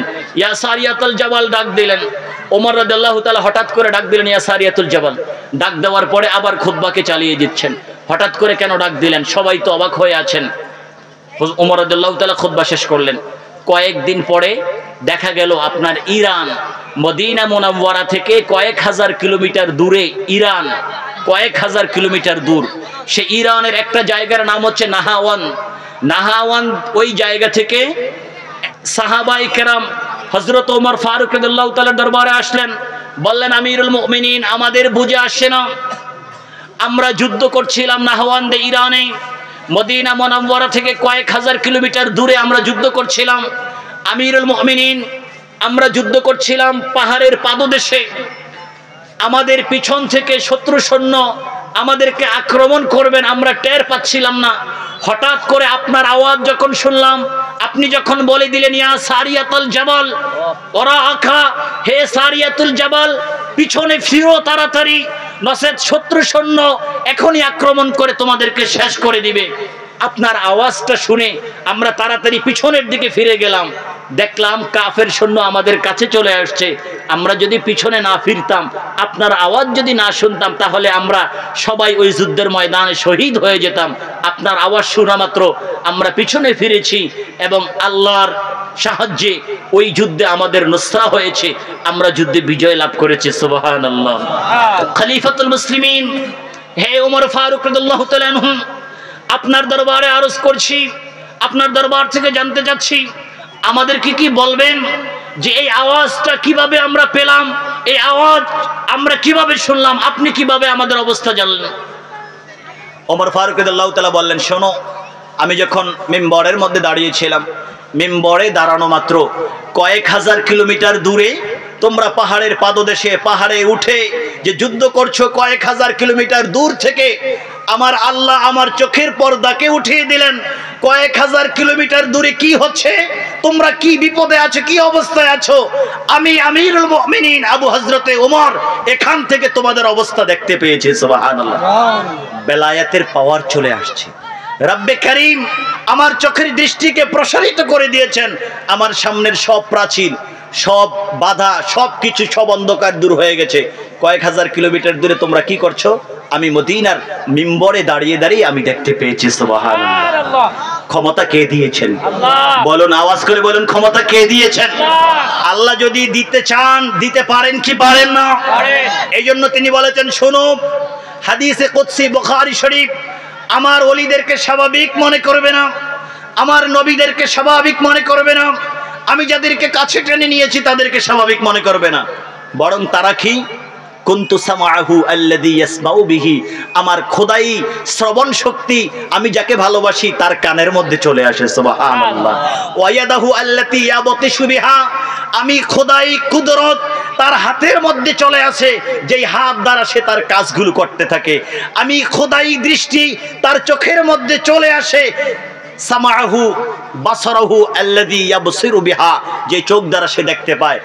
আমি খোদাই কুদরত যখন আমার বান্দার মধ্যে চলে আসে তখন আমার বান্দা খোদাই জবানে কথা বলে, আমার বান্দা খোদাই চোখ দিয়ে দেখে, আমার বান্দা খোদাই কান দিয়ে শ্রবণ করতে থাকে। সুবহানাল্লাহ। এই জন্য সরকারে কায়নাত তিরমিজি শরীফের হাদিসের মধ্যে তিনি বলেছেন যে পৃথিবীর মানুষ শোনো, সাবধান, ইত্তাকু ফিরাসাতাল মুমিন ফাইন্নাহু ইয়ানদুরু বিনুরিল্লাহি, যে মুমিন আল্লাহর ওলি যারা তাদের ফেরাসা, তাদের আধ্যাত্মিকতাকে ভয় করো, কারণ তারা তোমাদের মতো স্বাভাবিক চোখে দেখে না, তারা এই জায়গায় দেখেন বিল বাসরি ওয়া বিল বাসিরতি, যেভাবে দেখতে পাচ্ছ তাদের এখানে তোমাদের মতো দুইটি চোখ আছে, আল্লাহ তাদের জন্য আলাদা আরেকটি চোখ সৃষ্টি করে দিয়েছেন, ওই চোখটি হচ্ছে বাসিরা, যেই চোখটি হচ্ছে তাদের কলবের চোখ। সুবহানাল্লাহ বলেন। সুতরাং ইত্তাকু ফিরাসাতাল মুমিন, যারা আমার ওলি, যারা আমার নবী, তাদের ফেরাসা, তাদের আধ্যাত্মিকতা, দূরদর্শিতাকে ভয় করো। ফাইন্নাহু ইয়ানদুরু বিনুরিল্লাহ, কারণ সে আল্লাহর নূর দ্বারা দেখে, সে স্বাভাবিক দৃষ্টিতে দেখে না, তার চোখের মধ্যে খোদাই কুদরত চলে আসে। সুবহানাল্লাহ। এই জন্য হযরত ওমর ফারুক রাদিয়াল্লাহু তাআলা আনহু 2000 কিলোমিটার, 2-3,000 কিলোমিটার দূর থেকে তিনি দেখেছেন এই এত দূরে কি হচ্ছে। সরকারে কায়নাতের আলোচনা আপনারা শুনেছেন, মেরাজের রজনীতে সরকারে কায়নাত মেরাজে যাচ্ছেন। আমার একটু আগের আলোচক তিনি ইঙ্গিত দিয়েছেন, আল্লাহর হাবিব যখন মেরাজে যাচ্ছেন তিনি বলছেন, মারারতু লাইলাতান উসরিয়া বি ইনদাল কাথিবিল আহমারি আখি মুসা ইসাল্লি ফি কবরিহি কাইমান আও কামা ক্বালা আলাইহিস সালাতু ওয়াস সালাম। আল্লাহর হাবিব বলছেন, আমি যখন মেরাজে যাচ্ছি, আমাকে যখন বাহনের উপরে আমাকে যখন বোরাকের উপরে চড়িয়ে নেওয়া হলো, আল্লাহর হাবিব সাল্লাল্লাহু তিনি মেরাজে গেলেন। মুসনাদে বাজ্জারের হাদিস অনুযায়ী এখান থেকে আপনার মসজিদে হারাম থেকে আল্লাহর হাবিবকে নেওয়া হলো মদিনা মুনাওয়ারাতে, সেখানে 2 রাকাত নামাজ পড়লেন। ওই জায়গা থেকে নেওয়া হলো তুর পাহাড়ে, যেখানে হযরত মূসা আলাইহিস সালাম আল্লাহর সাথে কথা বলেছেন। সেখানে সরকারে কায়নাতকে সেখান থেকে নেওয়া হলো বেতেলহাম, যেটা হচ্ছে বাইতুল্লাহাম, যেই জায়গায় হযরত ঈসা আলাইহিস সালাম বেলাদাত হয়েছে, দুনিয়াতে আগমন করেছেন। তারপরে প্রতিমধ্যে আল্লাহর হাবিব পাক সাল্লাল্লাহু আলাইহি ওয়াসাল্লাম বলেছেন, আমি বাইতুল মুকাদ্দাসের যখন কাছাকাছি পৌঁছে গেলাম, তখন আমি দেখলাম একটা মরুভূমির পাশে লাল বালির একটা টিলা আছে, ওই লাল বালির টিলার পাশে দেখলাম আমার নবী, আমার ভাই, তখন থেকে 4000 বছর আগে যিনি মাজারে পাকে রওজা পাকে শুয়ে গেছেন, রওজা পাকে চলে গেছেন, আমার ভাই হযরত মূসা দাঁড়িয়ে দাঁড়িয়ে সেখানে নামাজ আদায় করছেন। সুবহানাল্লাহ। দাঁড়িয়ে দাঁড়িয়ে নামাজ পড়ছেন বাবা। রহমাতুল লিল আলামিন তিনি জমিনের উপরে, হযরত মূসা আলাইহিস সালাম তিনি এখন জমিনের নিচে। দুইটা জগৎ, একটা হচ্ছে দুনিয়ার জগৎ, একজন দুনিয়ার জগতে আছেন, আরেকজন আখিরাতের জগতে আছেন, আলামে বারজাকে আছেন। কিন্তু কি হবে, কে দুনিয়াতে আছে, কে কবরে আছে, কোনো পার্থক্য নাই, যদি এই চোখের মধ্যে রব্বে কারীমের কুদরত চলে আছে। ঠিক কিনা বলেন? এই জন্য সরকারে কায়নাত রব্বে কারীমের কুদরতি, রব্বে কারীমের সেই কুদরত যখন চোখে চলে আসলো, সরকারে কায়নাত দেখতে পেলেন তিনি জমিনের উপরে, তিনি দেখতে পেলেন জমিনের নিচে হযরতে সাইয়্যিদুনা মূসা আলাইহিস সালাম দাঁড়িয়ে দাঁড়িয়ে নামাজ পড়ছেন। আল্লাহু আকবার। এটাকে তাসাউফের পরিভাষায় বলা হয় কাশফুল কুবুর। উলামায়ে কেরাম ভালো জানবেন, এটাকে বলা হয় কাশফুল কুবুর, অর্থাৎ কবরের পাশে গেলে, কবরের পাশে গেলে কবরের পাশে দাঁড়িয়ে বোঝা যায় কবরের মধ্যে কি চলছে। সুবহানাল্লাহ বলেন। আউলিয়া কেরামদের জীবনের মধ্যে দেখবেন অসংখ্য অগণিত ঘটনা এভাবে রয়েছে। হযরতে গাউসে পাক বরফের আব্দুল কাদের জিলানীর নাম শুনে নাই কে আছে? যখন গাউসে পাকের দরবারে খ্রিস্টান আসলো, খ্রিস্টান এসে গাউসে পাককে বলল, হে আব্দুল কাদের, তোমরা তো দাবি করো তোমাদের নবী উত্তম, কিন্তু আমরা খ্রিস্টানরা দাবি করি আমাদের নবী উত্তম, অর্থাৎ আমাদের নবী হযরত ঈসা উত্তম। এটার প্রমাণ কি জানো? এটার প্রমাণ হচ্ছে এই কোরআনের মধ্যে তোমার আল্লাহই বলে দিয়েছেন, তোমাদের কোরআনের মধ্যে এসেছে ইউহিল মাউতা বিইذনিল্লাহ, ইউহিল মাউতা, যে হযরত ঈসা আলাইহিস সালাম বিইذনিল্লাহ, আল্লাহর কুদরতে তিনি মৃতকে তিনি জীবিত করে দিয়েছেন। আল্লাহর কুদরতে ঈসা আলাইহিস সালাম যখন মৃতকে ডাক দিতেন, আমার আল্লাহর কুদরতে ওই মৃত ব্যক্তি জীবিত হয়ে যেত। দেখাও তোমাদের নবী, তোমাদের সরকার এইরকম একজন মৃতকে জীবিত করেছে। হযরত আব্দুল কাদের জিলানী রহমাতুল্লাহ আলাইহি বললেন, শোনো শোনো, সরকারে কায়নাত, ফখরে মওজুদাত, নূরে মুজাসসাম, নূর নবী, জিন্দা নবী, হায়াতুন নবী, ওনার পাওয়ার, ওনার কুদরত তো অনেক বড়, ওই দিক পর্যন্ত যাওয়া দরকার নাই। সরকারের একজন গোলাম আমি আব্দুল কাদেরকে নিয়ে তুমি তোমার একটা গোরস্থানে চলে যাও, আমি আব্দুল কাদের ডাক দিব, দেখবে জীবিত হয়ে যাবে। সুবহানাল্লাহ। আব্দুল কাদের জিলানী রহমাতুল্লাহ আলাইহিকে বললেন পুরাতন গোরস্থানে নিয়ে যাও। ওই খ্রিস্টান ব্যক্তিটি তাদের পুরাতন গোরস্থানে নিয়ে গেলেন আব্দুল কাদের জিলানী রহমতুল্লাহ আলাইকে। বললেন যে এই গোরস্থানের মধ্যে সবচেয়ে পুরাতন কবর কোনটি এবং কার? বললেন যে এটা আমার পূর্বপুরুষের, এটা হচ্ছে একেবারে সবচেয়ে পুরাতন, কয়েকশো বছর আগের। গাউসে পাক কবরের পাশে দাঁড়ালেন। ওই ব্যক্তির কবরের পাশে দাঁড়িয়ে গাউসে পাক তার নাম ধরে ডাক দিলেন। ওই ব্যক্তিকে যখন গাউসে পাক তার নাম ধরে ডাক দিলেন, ওই ব্যক্তি আমার আল্লাহর কুদরতে জীবিত হয়ে গেল। সুবহানাল্লাহ। এখন গাউসে পাক বললেন, দেখলে তো সরকার তো অনেক বড় কিছু, সরকারের দরকার নাই, ওনার পাওয়ার তো এত বেশি আমার আল্লাহ দিয়েছেন।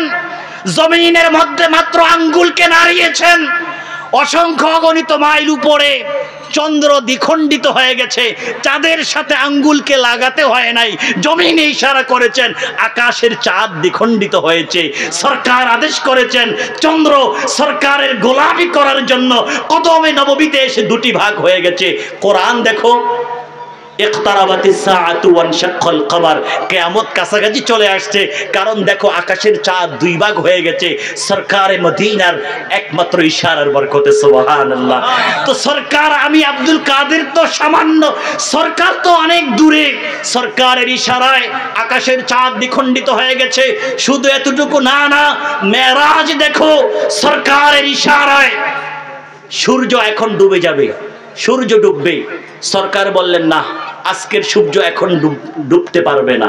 আবার সূর্য ডুবে গেছে, সরকার বললেন, আমি আদেশ করছি সূর্য তুমি আকাশের মধ্যে উঠে যাও। ওলামা ইকরামদের রেফারেন্সের জন্য বলছি, হয়তো আপনাদের লাগবে না। ইমাম তহাবী রহমতুল্লাহ আলাই, হানাফি মাযহাবের যিনি মস্ত বড় ইমাম ছিলেন, উনি ওনার অনেকগুলো কিতাবের মধ্যে একটি কিতাব লিখেছেন, যে কিতাবের নাম দিয়েছেন শরহ মুশকিল আথার। এই কিতাবের মধ্যে তিনি হাদিস উল্লেখ করেছেন। হযরত আসমা বিনতে উমাইস রাদিয়াল্লাহু তাআলা আনহা থেকে হাদিস। আসমা বিনতে উমাইস রাদিয়াল্লাহু তাআলা আনহা তিনি বলছেন, প্রিয় নবী সাল্লাল্লাহু আলাইহি ওয়াসাল্লাম হযরতে মাওলা আলী শেরে খোদা এই যে রান উরুর মধ্যে মাথা রেখে আসর নামাজের পরে একটু আরাম করছিলেন। ওয়াল ওয়াহয়ু ইয়ানজিলু আলাইহি, যে অবস্থায় সরকারে কায়নাতের উপর ওহী নাজিল হচ্ছিল, ওহী নাজিল বন্ধ শেষ হয়ে গেল, সরকারে কায়নাতের আরামও শেষ হয়ে গেল, আর ইতিমধ্যে আপনার আকাশের সূর্য ডুবে গেল, কিন্তু মাওলা আলী আসরের নামাজ পড়তে পারেন নাই। আল্লাহর হাবিব জিজ্ঞেস করলেন, ইয়া আলী হাল সাল্লাইতাল আসরা, আলী তুমি কি আজকের দিনের আসর নামাজ পড়েছো? মাওলা আলী শায়রে খোদা বললেন, ইয়া রাসূলুল্লাহ কুনতু ফি খাদমাতিকা, আমি তো আপনার খেদমতে ছিলাম, আপনার আরামে ডিস্টার্ব হবে, আপনার উপরে ওহী নাজিল হচ্ছে, ডিস্টার্ব হবে, এই জন্য আমি আসর নামাজ পড়ি নাই। আমি নামাজের উপরে আপনি সরকারকে, আপনার আরামকে, আপনাকে আমি প্রাধান্য দিয়েছি। সুবহানাল্লাহ। আপনাদেরকে আমি জিজ্ঞেস করতে চাই, বাবা কোরআন হাদিসের দলিল পড়ে আপনারা শুনবেন। মাওলা আলী শেরে খোদা তিনি যে কাজটা করেছেন, নামাজের সময় চলে যাচ্ছে, তিনি নামাজ পড়ছেন না, কারণ কি সরকারের ডিস্টার্ব হবে, রহমাতুল্লিল আলামিনের আরামে কষ্ট হবে, এই জন্য তিনি নামাজ পড়েন নাই, নড়েন নাই, সরকারকে বলেন নাই ইয়া রাসূলুল্লাহ আমি নামাজ পড়ছি না। মাওলা আলী শেরে খোদা তিনি কি এই কাজটি ঠিক করেছেন? আপনারা বলেন তো। কোরআন হাদিসের আলোচনা আমি পরে করছি, যে আপনার নামাজ চলে যাচ্ছে, সূর্য ডুবে যাচ্ছে, এটা তাও স্বাভাবিক নামাজ না। আল্লাহ কোরআনে বলেছেন, হাফিদু আলাস সালাওয়াতি ওয়াস সালাতিল উস্তা, সাবধান, সব নামাজের ব্যাপারে যত্নবান হও, বিশেষ করে নামাজে উস্তা, নামাজে সালাতে উস্তা, এটা কোন নামাজ, এটা নিয়ে অসংখ্য অগণিত ব্যাখ্যা রয়েছে।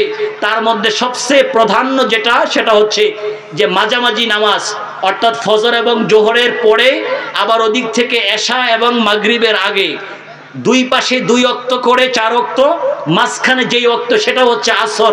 সহজে বোঝার জন্য আল্লাহ বলছেন সব নামাজের ব্যাপারে যত্নবান হও, বিশেষ করে আসর নামাজ। এই জন্য আল্লাহর হাবিব বলেছেন, শোনো আমার যুবক ভাইদেরকে বিশেষ করে বলছি, আল্লাহর হাবিব বলেছেন যে ব্যক্তি আসর নামাজ ত্যাগ করলো, রহমত আমি তার ব্যাপারে জিম্মাদার না, ওয়াতিরা আহলুহু আমালুহু, তার মাল ধ্বংস হয়ে যাক, তার ধন সম্পদ ধ্বংস হয়ে যাক, তার পরিবার ধ্বংস হয়ে যাক, আমি নবী মুস্তাফার কিছু আসে যায় না। আসর নামাজ এত সিরিয়াস নামাজ। তো সেই আসর নামাজ যার ব্যাপারে এত হুঁশিয়ারি, মাওলা আলী শেরে খোদা আসর পড়েন নাই, সূর্য ডুবে যাচ্ছে, তিনি কি সরকারে কায়নাতকে একটু বলতে পারতেন না, ইয়া রাসূলুল্লাহ আমি আসর নামাজ পড়ি নাই? আপনারা বলেন, তিনি কি একটু বলতে পারতেন কি পারতেন না? তাহলে তিনি বলেন নাই কেন? ওনার এই কাজটাকে ঠিক হয়েছে? বলুন, উনি যে কাজটা করেছেন, উনি নামাজ বাদ দিয়েছেন, রহমাতুল্লিল আলামিনের আরামের দিকে দেখেছেন, ওনার কাজটা কি ঠিক হয়েছে? ঠিক হয়েছে। বাবা আপনারা কি বলেন না কেন? ওলামায়ে কেরাম বলবে আপনারা কি বলতে পারেন না বাবা? আমরা কবে এগুলো জানবো? একদিকে মনে রাখবেন, একদিকে হচ্ছে সরকার কায়নাত, তিনি হচ্ছেন ঈমান, আরেকদিকে মাওলা আলী শেরে খোদার নামাজ। এই নামাজ হচ্ছে আমল। একদিকে ঈমানের প্রশ্ন, আরেকদিকে আমলের প্রশ্ন। দুইটা যখন কাছাকাছি চলে আসবে, দুইটা যখন বিপরীত মেরুতে অবস্থান করবে, অবশ্যই আমাকে সবার আগে আমার ঈমানকে বাঁচাতে হবে, ঠিক কিনা বলেন? এই জন্য তিনি দেখলেন আমার নামাজ এখন চলে যাচ্ছে, আমি আবার নামাজকে কাজা করে নিতে পারবো।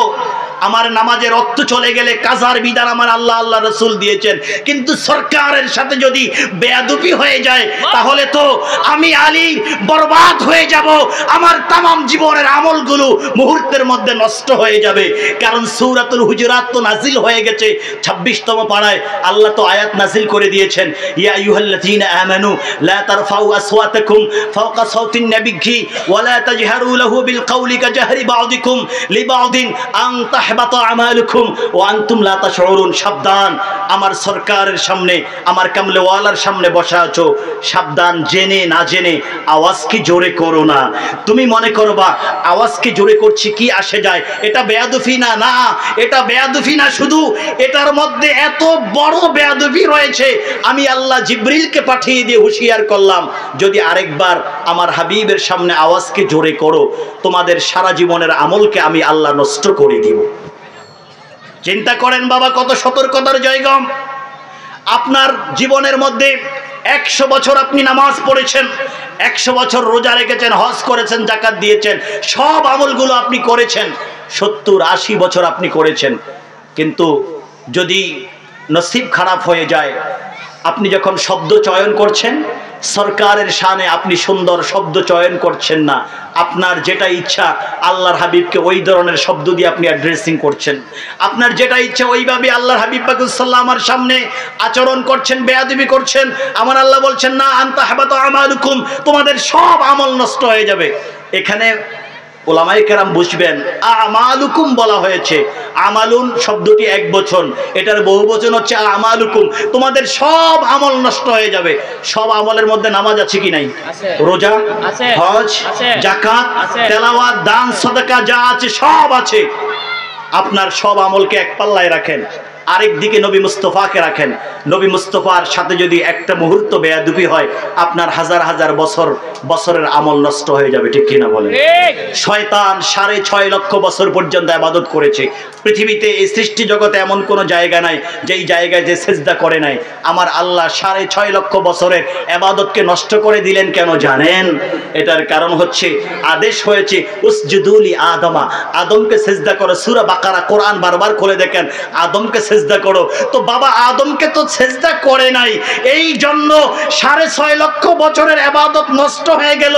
এর হাকিকত কি শুনো, এই আয়াতের ব্যাখ্যায় এখন থেকে 250 বছর পূর্বে আল্লামা ইসমাইল হাক্কি রহমাতুল্লাহ আলাইহি তিনি তাফসীর রুহুল বায়ানে উল্লেখ করেছেন, ইমাম ইবনুল ফারিদ রহমাতুল্লাহ আলাইহি, ইমাম ইবনুল ওয়াফা রহমাতুল্লাহ আলাইহি সহ অসংখ্য অগণিত উলামায়ে কেরাম উল্লেখ করেছেন। এটার হাকিকত এটা না, এটার হাকিকত হচ্ছে বাবা আদমকে তো কিবলা বানানো হয়েছে সিজদা করার জন্য, বরং রব্বে করিম আদেশ করেছেন বাবা আদমের পেশানির মধ্যে যেই নূরে মুহাম্মদী দেখা যাচ্ছে ওই নূরে মুহাম্মদীকে সিজদা করো। ওই নূরে মুহাম্মদীকে যদি সিজদা করো তাহলে আমি আল্লাহকে পেয়ে যাবে। সুবহানাল্লাহ। তো সবাই সিজদা করলো, কিন্তু ইবলিস নূরে মুহাম্মদীকে সিজদা করে নাই। নূরে মুহাম্মদীকে সিজদা না করার কারণে, নূরে মুহাম্মদীর সাথে গোস্তাকি করার কারণে আমার আল্লাহ 6.5 লক্ষ বছরের ইবাদত মুহূর্তের মধ্যে নষ্ট করে দিলেন। আল্লাহু আকবার বলবেন। তো আপনাকে কি 6.5 লক্ষ বছর হায়াত দেওয়া হবে বাবা? আমি 50-60 বছর বাঁচি কিনা এটারও তো গ্যারান্টি নাই। তো তার যদি 6.5 লক্ষ বছরের ইবাদত নষ্ট হয়ে যেতে পারে, আমি আব্দুল্লাহর কোনো গ্যারান্টি আছে? এই জন্য উলামায়ে কেরাম বলেছেন লাউ রাআ আশ-শাইতানু তালাআতা নূরিহি ফি জাবহাতি আদামা লাকানা আউয়াল মান সাজাদা। যে ইবলিস কপাল পোড়া, সে দেখে নাই যে আদমের কপালের মধ্যে নূরে মুহাম্মদী আছে। সে যদি এই কপালের মধ্যে নূরে মুহাম্মদীকে দেখতো তাহলে সকল ফেরেশতার আগে ইবলিস সিজদা করত। কিন্তু আল্লাহর পক্ষ থেকে তার জন্য এই পাওয়ার, এই স্পেশাল সুযোগটা ছিল না। সে গুস্তাখি করেছে, 6.5 লক্ষ বছরের ইবাদত মুহূর্তের মধ্যে হারিয়ে জাহান্নামের কুকুর হয়ে গিয়েছে। ঠিক কিনা বলেন? তাহলে বলেন সবার আগে সরকার, ঠিক কিনা বলেন? সবার আগে মদিনাওয়ালা, ঠিক কিনা বলেন? মদিনাওয়ালাকে, মদিনাওয়ালার মাধ্যমে আরশেওয়ালার কাছে যেতে হবে। পৃথিবীর সবাই মিলে যদি চায় আমি আরশেওয়ালার কাছে যাব, মদিনাওয়ালা বাদ দিয়ে পারবে? বলুন সুযোগ আছে? এই জন্য ইমাম আল কোশাইরি রহমাতুল্লাহ আলাইহি উনি 1000 বছর পূর্বে আর রিসালাতুল কোশাইরিয়া, ইমাম জুনাইদ আল বাগদাদি যাকে সাইয়্যিদুত তায়েফা বলা হয়, অসংখ্য অগণিত উলামায়ে কেরাম ওনারা বলেছেন, শোনো, আত-তুরুকু কুল্লুহা মাসদুদাতুন ইলাল্লাহি তাবারাকা ওয়া তাআলা ইল্লা বিল হাবিবিল মুস্তাফা সাল্লাল্লাহু আলাইহি ওয়াসাল্লাম আও ইল্লা বিল ইকতিফাই বিসুন্নতি নবিয়্যিহি সাল্লাল্লাহু আলাইহি ওয়া আলিহি ওয়াসাল্লাম। শোনো, সারা পৃথিবীর উলামায়ে কেরাম, মুফতি, মুহাদ্দিস, মুবাল্লিগ, পীর, মাশায়েখ, বুজুর্গানে দ্বীন, সারা পৃথিবীর 1000 বছর ধরে সবাই সাক্ষ্য দিয়েছে আল্লাহর দরবারে যাওয়ার জন্য সব রাস্তাগুলি বন্ধ, সব রাস্তাগুলি বন্ধ করে দেওয়া হয়েছে। যদি ওই রাস্তাগুলো খুলতে চাও তাহলে মদিনার দরজা দিয়ে ঢুকতে হবে। মদিনার দরজা দিয়ে, মদিনার বাবু সালাম দিয়ে ঢুকা ছাড়া আরশেওয়ালার দরবারে পৌঁছতে পারবে? একেবারে একমত। আত-তুরুকু কুল্লুহা মাসদুদা, আল্লাহ পর্যন্ত সব পথগুলো আল্লাহ বন্ধ করে দিয়েছেন। আল্লাহ পর্যন্ত পৌঁছতে হলে শুধু একটা মাধ্যম, সেটা হচ্ছে সরকারে কায়নাতের গোলামির মালা তুমি পরিধান করো। সরকারে কায়নাতের জুতা মোবারককে, নালে মুস্তাফাকে, সরকারে কায়নাতের জুতা মোবারকের ধুলা মোবারককে তুমি যতক্ষণ পর্যন্ত সুরমা বানাতে না পারবে ততক্ষণ পর্যন্ত তুমি আরশেওয়ালার দরবারে যেতে পারবে না। ঠিক কিনা বলেন?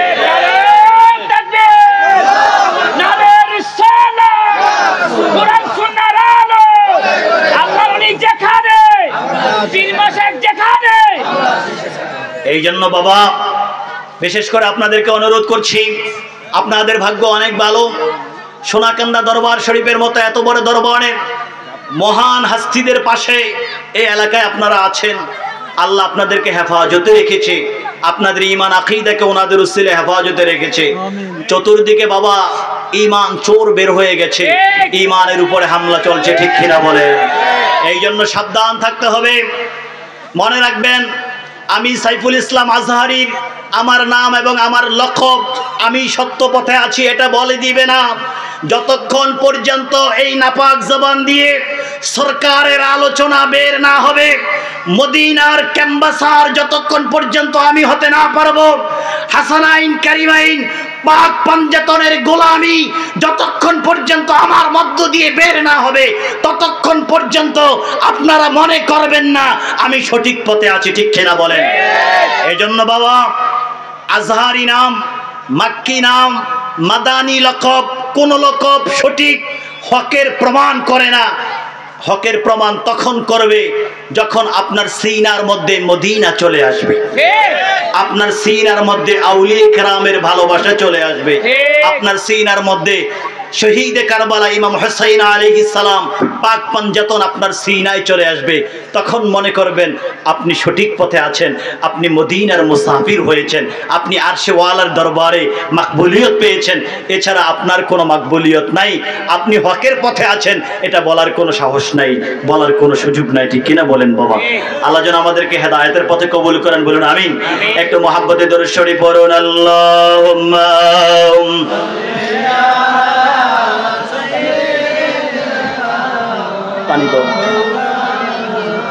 মুহাম্মদ ওয়ালা আলি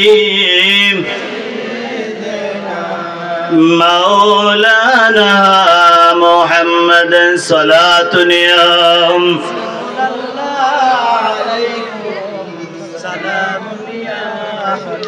শুনুন, আমি বলছিলাম মাওলা আলী শেরে খোদার রান মুবারকের উপরে সরকারে কায়নাত আরাম করছেন শারহু মুশকিলিল আথার, বিশুদ্ধ হাদিসের প্রমাণ দিয়ে সরকারে কায়নাত আরাম শেষ করলেন।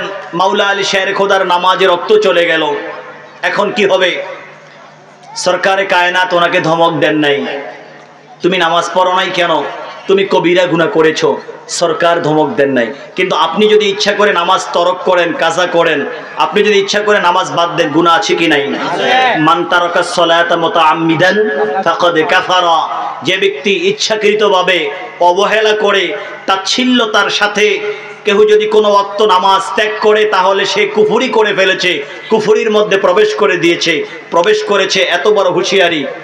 কিন্তু নামাজ তো চলে যাচ্ছে, আসর নামাজ চলে যাচ্ছে, রহমাতুল লিল আলামিন আরাম করছেন, মাওলা আলী শেরে খোদার নামাজ শেষ হয়ে যাচ্ছে।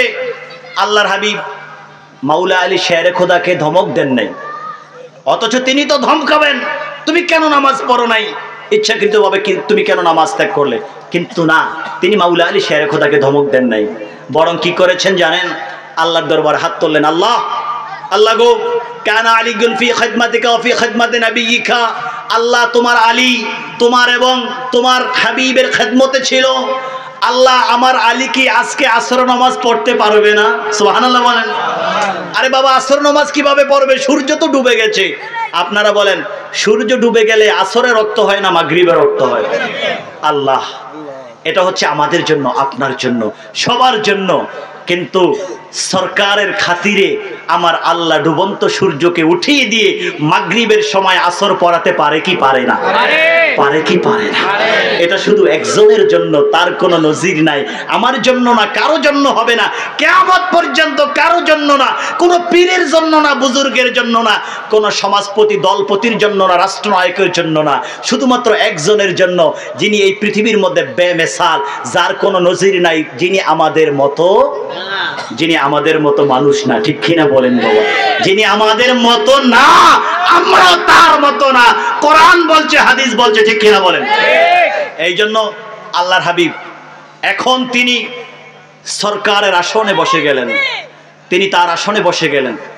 এখন মনিবের আসনে বসে তিনি জমিনের মধ্যে থেকে সূর্যকে আদেশ করলেন 9 কোটি, যেটা বিজ্ঞান বলছে 9 কোটি 30 লক্ষ মাইল উপরে সূর্য, সরকারে কায়নাত সূর্যকে আদেশ করলেন, সূর্য তুমি তো ডুবে গিয়েছো, আমি নবী মুস্তাফা আদেশ করছি তুমি উঠে যাও। সুবহানাল্লাহ বলেন। আল্লাহু আকবার। আল্লাহ সরকারে কায়নাতকে আদেশ করেছেন, ইয়া রাসূলুল্লাহ আপনি সূর্যকে আদেশ করেন, উমুরাশ শামসা, হাদিসের মধ্যে এভাবে ইবারত এসেছে, ইয়া রাসূলুল্লাহ আপনি সূর্যকে আদেশ করেন, ডুবন্ত সূর্য আমি নবী মুহাম্মদুর রাসূলুল্লাহ সাল্লাল্লাহু আলাইহি সাল্লামের আদেশে তুমি আবার আকাশে উঠে যাও। আদেশ করছে কে? আল্লাহ। নবী মুস্তাফা আদেশ করছে। আদেশ করছে কে বাবা? নবী মুস্তাফা আদেশ করছে। কুদরত তো আল্লাহর, আদেশ করছে নবী মুস্তাফা, আমি আদেশ করছি ডুবন্ত সূর্য তুমি আকাশে উঠে যাও। আল্লাহর হাবিব আদেশ করতে দেরি, ডুবন্ত সূর্য আল্লাহর হাবিবের আদেশের গোলামি করার জন্য আকাশের মধ্যে উঠে গেলেন। সুবহানাল্লাহ। এই আলোচনা, এই ঘটনা যারা দেখেছেন তার মধ্যে একজন হচ্ছেন হাদিসের বর্ণনাকারী হযরত আসমা বিনতে উমাইস রাদিয়াল্লাহু তাআলা আনহা। তিনি বললেন, খোদার কসম করে বলছি, আমরা একটু আগে দেখলাম রাইনা আশ-শামসা গরাবাত, আমরা একটু আগে দেখলাম সূর্যটা তো ডুবে গেছে, এখন সবাই মাগরিবের নামাজ পড়বে। কিন্তু যেই মাত্র নবী মুস্তাফা সাল্লামা মদিনা ওয়ালা সরকারে কায়নাত নূরে মুজাসসাম, নূর নবী, জিন্দা নবী, হায়াতুন নবী, রাহমাতুল লিল আলামিন, দোজাহানের বাদশা নবী যেই মাত্র একটু ইশারা করলেন, ওনার ইশারা করা মাত্র আমরা দেখলাম রাইনা আশ-শামসা রাফাআত বা'দা আন গরাবাত, আমরা দেখলাম ডুবন্ত সূর্য আবার সরকারের আদেশ পালন করার জন্য আবার আকাশের মধ্যে উঠে গিয়েছে। ফাসাল্লা আলীগুন আল আসরা, সূর্য উঠে গিয়েছে। হযরত মাওলা আলী শেরে খোদা তিনি আসর নামাজ পড়ে ফেললেন। তিনি যখন আসর নামাজ পড়লেন, এখন কি সূর্যর আকাশে থাকা দরকার আছে? আসর নামাজ পড়লেন, সূর্য আবার আল্লাহর হাবিব আদেশ করলেন তুমি এখন ডুবে যাও, সূর্য এখন ডুবে গেল। সুবহানাল্লাহ বলেন। তো আমার হাবিব পারে কি পারে না? বলুন পারে কি পারে না? ক্ষমতা কে দিয়েছে? ক্ষমতা কে দিয়েছে বাবা? এটা তো একদিনের কথা। আপনি যে মেরাজ মাত্র পালন করলেন, উলামায়ে কেরাম আপনাদেরকে শুনিয়েছেন, আল্লাহর হাবিব মেরাজের আলোচনা করছেন। মুসনাদে বাজ্জারের হাদিস, বিভিন্ন কিতাবের মধ্যে বিশুদ্ধ হাদিস, আল্লাহর হাবিব পাক সাল্লাল্লাহু আলাইহি ওয়াসাল্লাম মেরাজের আলোচনা করছেন, তারা তো অস্বীকার করছে। হ্যাঁ, যদি দুটি জিনিস দেখানো যায় তাহলে স্বীকার করবে। এক হচ্ছে বাইতুল মুকাদ্দাসের কয়টা জানালা, কয়টা দরজা। আল্লাহর হাবিব পাক সাল্লাল্লাহু আলাইহি ওয়াসাল্লামের সামনে জিবরিল আমিন বাইতুল মুকাদ্দাসকে নিয়ে আসলেন, অথবা ওটার নকশা তুলে ধরলেন। আল্লাহর হাবিব দেখে দেখে বলে দিলেন বাইতুল মুকাদ্দাসের এতটা জানালা, এতটা দরজা। সুবহানাল্লাহ। সরকারে কায়নাতকে তারা মিথ্যা প্রতিপন্ন করতে পারে নাই। এখন আবু জাহেল বললেন, আমি দ্বিতীয় যে অপশনটি রাখবো, এখানে মুহাম্মদ যেভাবে বলছে সাল্লাল্লাহু আলাইহি সাল্লাম যে এখানে মুহাম্মদ সফল হতে পারবে না, আমরা তাকে এবার মিথ্যাবাদী বলতে পারবো না। উযবিল্লাহ। বললেন যে বলো, তুমি যদি বাইতুল মুকাদ্দাসে গিয়েই থাকো, তোমার সফর যদি সত্যি হয়ে থাকে, তাহলে বলো কিছুদিন আগে আমাদের কুরাইশদের একটি ব্যবসায়িক কাফেলা বাইতুল মুকাদ্দাসের দিকে, শাম দেশের দিকে গিয়েছে। ওই ব্যবসায়িক কাফেলাটি অলরেডি রওনা করেছে, পথিমধ্যে আছে। তুমি বলো এই ব্যবসায়িক কাফেলাটি এখন কোথায় আছে, এবং এই ব্যবসায়িক কাফেলাটি মক্কার ভূখণ্ডে কবে আসবে? আরে বাবা, আপনি বলেন, আমি যে আয়াত তেলাওয়াত করেছিলাম, যে আয়াতের আলোকে আলোচনা করার খেয়াল করেছিলাম, আল্লাহ সূরাতুন নজমের 17 নম্বর আয়াতের মধ্যে আল্লাহ তেলাওয়াত করছেন, মা যাগাল বাসারু ওয়া মা তাগা। আরে আমার সরকার, আমার হাবিবকে তো আমি আমার আরশে পাকে লা মাকানে কাবা কাউসাইনি নিয়ে আসছি আমার দিদার দেওয়ার জন্য। আমার হাবিব আমার দরবারে আসছে। দুনিয়ার মধ্যে আমি আল্লাহ বলে দিলাম সূরাতুল ইসরায়ের মধ্যে, আসরা বি আবদিহি লাইলান, রাতের মাত্র সামান্য সময়। এই জন্য সরকার যখন গেলেন, কড়া নাড়ালেন, আবার যখন আসলেন দেখলেন যে কড়াটা এখনো নড়ছে। সরকার যখন গেলেন, উজু করে গেলেন, আবার যখন আসলেন দেখলেন যে উজুর পানিগুলো এখনো গড়াচ্ছে। মুহূর্তের মধ্যে সরকার এই জমিনে, আকাশে সফর করলেন। আমার আল্লাহ সফর করালেন ইসরা, আবার করালেন মেরাজ। দুনিয়ার মধ্যে একটা মুহূর্ত ছিল, কিন্তু আল্লাহর দরবারে রব্বে কারীমের আধ্যাত্মিক জগতে ওই সফরটা ছিল 1-2 বছর না, একে একে 27 সানাতান, 27 বছর হয়ে গেল। সুবহানাল্লাহ। আমার আল্লাহ পারে কি পারে না? আমার হাবিবকে আমি আমার কাবা কাউসাইনে লা মাকানে সিদরাতুল সপ্তম আসমান ভেদ করে সিদরাতুল মুনতাহা, সেখান থেকে মুস্তাওয়া ইয়াসমাউ ফিহি শরীফাল আকলাম, সেখান থেকে আরশে মুআল্লা, সেখান থেকে কাবা কাউসাইন, সেখান থেকে লা মাকানে আমার হাবিবকে আমি নিয়ে এসেছি আমার দিদার দেওয়ার জন্য। শুনো, আমার হাবিবকে নিয়ে আসলাম আমার দিদার দেওয়ার জন্য। তো আমি বলছি, আমার হাবিব তো তোমাদের কাছে চলে গেছে, এখন আমি আল্লাহ সাক্ষ্য দিচ্ছি, আমার হাবিব কাবা কাউসাইনে এসে, লা মাকানে এসে, যেই জায়গায় আমার ইচ্ছা ছিল ওই জায়গায় এসে আমি আল্লাহকে ওনার কপালের চোখ দ্বারা দেখেছে, এই অন্তরের চোখ দ্বারা দেখেছে, আমার সাথে দিদার হয়েছে, আমার জান্নাত দেখেছে, আমার রহস্য দেখেছে। রহস্যগুলো তার সামনে আমি তুলে ধরেছি, ইতিপূর্বে যাদের সামনে তুলে ধরি নাই। এবং আমি বলছি, আমার হাবিব ওনার দেখার মধ্যে একটুও ভুল করে নাই। আমি যেভাবে চেয়েছি সেভাবে দেখেছে। মা যাগাল বাসারু ওয়া মা তাগা। মা জাগা, জাইগুল বাসার, ওলামায়ে কেরাম জানেন যে চোখের বক্রতা, অর্থাৎ আপনি একটা জিনিস দেখতে যাবেন কিন্তু আপনি ভালো করে দেখতে পারবেন না, এখান থেকে কিছু মিস হয়ে গেছে, কয়েকটা সিন আপনি দেখতে পারেন নাই, কয়েকটা চরিত্র আপনার থেকে ছুটে গেছে, কয়েকটা বিষয় আপনি দেখতে পারেন নাই, এখানে আপনার দেখার মধ্যে ত্রুটি ছিল। ও মা জাগাল বাসার, আল্লাহ বলছেন না না, শোনো, আমার বন্ধুকে তো আমি আমার মিলনে নিয়ে আসছি, আমাকে দেখতে গিয়ে আমার বন্ধুর চোখ একটুও বিভ্রম হয় নাই। আমি যেভাবে চেয়েছি আমার বন্ধু ঠিক তেমনি ভাবে আমাকে দেখেছে। সুবহানাল্লাহ। মা যাগাল বাসার ওয়া মা তাগা, এবং অতিরঞ্জিতও কিছু হয় নাই আমার বন্ধু থেকে। আমি আল্লাহ যেভাবে চেয়েছি আমার কুদরত দেখেছে, আমাকে দেখেছে, জান্নাত দেখেছে, জাহান্নাম দেখেছে, সব দেখেছে, প্রথম আসমান দেখেছে, যা যা দরকার ছিল সব দেখেছে। এটা হচ্ছে মেরাজের উপহার। আল্লাহকে দেখেছে। আবার যখন চলে আসছেন ষষ্ঠ আসমানে যাওয়ার সময় হযরতে মূসা আলাইহিস সালামের সাথে দেখা হলো। সহিহ বুখারী, মুসলিম, তিরমিজি, নাসাই, আবু দাউদ, ইবনে মাজাহ, মুয়াত্তা মালিক, মুসনাদ আহমদ ইবনে হাম্বল সহ সিরাতে পাকের যত কিতাব আছে ইসরা এবং মেরাজের সবকিছু সাক্ষ্য দিচ্ছে। প্রথম আসমানে বাবা আদম, দ্বিতীয় আসমানে হযরতে ইউসুফ, হযরতে ইয়াহইয়া আলাইহিস সালাম, তারপরে হযরতে হযরতে ইউসুফ আলাইহিস ইয়াহইয়া আলাইহিস সালাম, তারপরে তৃতীয় আসমানে আল্লাহর হাবিব পাক সাল্লাল্লাহু আলাইহি ওয়াসাল্লাম তিনি দেখে ফেললেন হযরতে ইউসুফ আলাইহিস সালামকে চতুর্থ আসমানে, হযরত ইদ্রিস আলাইহিস সালামকে পঞ্চম আসমানে, হারুন আলাইহিস সালামকে ষষ্ঠ আসমানে যাওয়ার সময় দেখলেন হযরত মূসা আলাইহিস সালাম সপ্তম আসমানে, ইব্রাহিম আলাইহিস সালাম। তো মূসা আলাইহিস সালাম যখন দেখলেন তখন বললেন মারহাবান বিন নবিয়্যিস সালেহ, মারহাবান বিল আখিস সালেহ, যে হে নবী সালেহ, আখি সালেহ, আপনাকে আমি মূসা মারহাবা জানাচ্ছি। তখন থেকে প্রায় 4000 বছর আগে কিন্তু মূসা আলাইহিস সালাম চলে গেছেন। দেখেন যখন যাচ্ছেন মূসা আলাইহিস সালামের সাথে দেখা হলো, মূসা আলাইহিস সালামকে তিনি দেখলেন তিনি রওজা মুবারকের মধ্যে দাঁড়িয়ে দাঁড়িয়ে নামাজ পড়ছেন। আবার যখন আগালেন তখন আল্লাহর হাবিব ইমাম হয়ে গেলেন, আবার সেই মূসা আলাইহিস সালাম আল্লাহর হাবিবের পিছনে নামাজ পড়লেন। আবার যখন ষষ্ঠ আসমানে উঠলেন সেখানেও দেখলেন যেই মূসা একটু আগে রওজায় কবরে নামাজ পড়ছে, যেই মূসা একটু আগে সরকারের পিছনে মসজিদে আকসায় নামাজ পড়ছে, সেই মূসাকে আবার দেখলেন ষষ্ঠ আসমানে দাঁড়িয়ে আছে আল্লাহর হাবিবকে সংবর্ধনা জানানোর জন্য। চিন্তা করতে পারবেন বাবা, খোদাই কুদরত কি না করতে পারে, ঠিক কিনা বলেন? মারহাবান বিন নবিয়্যিস সালেহ বিল আখিস সালেহ। তো যাওয়ার সময় তো দেখা হলো, আবার তিনি যখন আসছেন আল্লাহর দিদার লাভ করে, মূসা আলাইহিস সালাম বললেন আপনার উম্মতের জন্য কি নিয়ে আসছেন?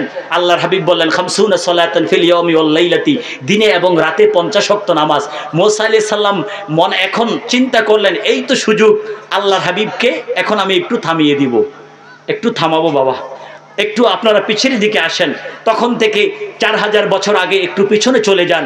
4000 বছর আগে যখন আল্লাহ হযরতে মূসা আলাইহিস সালামকে তুর পাহাড়ে ডেকে নিলেন 30 দিন পর্যন্ত, তারপরে আরো 10 দিন বাড়িয়ে দিলেন, 40 দিন হয়ে গেল। আমার আল্লাহ কোরআনে বলে দিলেন ওয়াকাল্লামাল্লাহু মূসা তাকলিমা, মূসা আলাইহিস সালাম আল্লাহর সাথে কথা বলেছেন। আল্লাহ হযরতে মূসার সাথে কথা বললেন। যখন কথা হচ্ছে বাবা, আপনি যাকে ভালোবাসবেন, যার সাথে আপনার ভাব আছে, আপনি যখন দীর্ঘদিন, আপনি সময়ের পর সময় অনেকক্ষণ দীর্ঘদিন যখন তার সাথে ফোনে কথা বলবেন, আপনার এই কথা এক সময় আপনার মনের মধ্যে তামান্না জাগিয়ে দিবে আমি না দেখে আর কতদিন থাকবো। এখন দরকার আশেক এবং মাশুক একজন আরেকজনকে দেখা, ঠিক কিনা বলেন? এখন আমি তাকে দেখতে চাই। এখন শুধু কথা বললে হবে না, তো আমি তো আমার রবের সাথে কথা বলছি। রব এই কথা বললে হবে না, রব্বি আরিনি, আমি কথা বলেছি, আমার অন্তর পুড়ে যাচ্ছে আপনার মুশাহাদায়, আপনার দিদারে আমার অন্তর পুড়ে যাচ্ছে। আল্লাহ গো আপনার দিদার চাই, রব্বি আরিনি, আপনি আমাকে দেখিয়ে দেন। আমার আল্লাহ আসমানি ঘোষণা, গায়েবী আওয়াজ তুলে ধরলেন লান তারানি, মূসা আমি আল্লাহকে তুমি কখনো দেখতে পাবে না। আল্লাহু আকবার বলেন। কারণ আমি আল্লাহকে শুধু একজন দেখবে, যে আমার হাবিব সরকারে কায়নাত হাবিবে মুহাম্মদুর রাসূলুল্লাহ সাল্লাল্লাহু আলাইহি ওয়াসাল্লাম। মূসা আলাইহিস সালাম তো মেনে নিলেন, কিন্তু আল্লাহকে দেখার তামান্না, আল্লাহকে দেখার যাওক, আল্লাহকে দেখার শৌক, আল্লাহকে দেখার আগ্রহ হযরতে মূসা থেকে যায় নাই। 4000 বছর কেটে গেছে।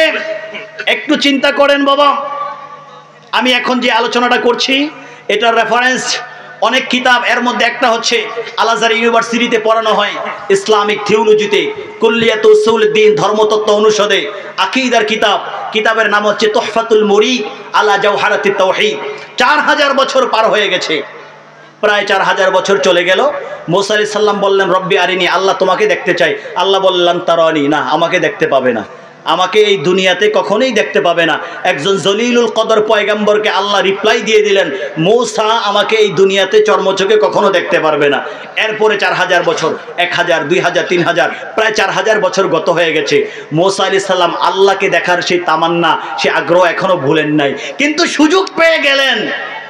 এখন তো ষষ্ঠ আসমানে আমি আছি, তো হাবিব তো মেরাজে যাচ্ছে, রব্বে কারীমের দিদার লাভ করে এখন হাবিব আসছেন। এখন হাবিব রব্বে কারীমের দিদার লাভ করে যখন আসছেন, এখন হাবিবের পুরা চেহারা আনোয়ার, আপাদ মস্তকের মধ্যে রব্বে কারীমের নূরের তাজাল্লি সরকারে কায়নাতের মধ্যে চলে আসছে। এখন সরকারে কায়নাত আমার আল্লাহকে দেখার আয়না হয়ে গেলেন।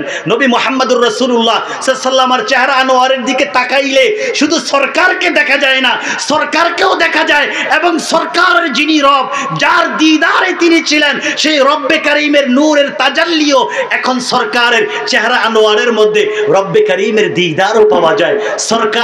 সরকারের চেহারায়, সরকারের এই শরীর মোবারকের মধ্যে এখন আমার আল্লাহর নূরের তাজাল্লি দেখা যায়। হযরতে মূসা আলাইহিস সালাম চিন্তা করেন, এই তো সময় 4000 বছর আগে আমি চেয়েছি, আমাকে দিদার দেওয়া হয় নাই, তো এখন যতবার আমি ওনাকে দেখতে পারবো ততবার আমি ওনার মাধ্যমে, উনি তো আয়না হয়ে গেলেন আল্লাহকে দেখার জন্য, ওনার মাধ্যমে আমি আমার খোদার নূরের তাজাল্লিকে দেখতে পাবো। সুবহানাল্লাহ।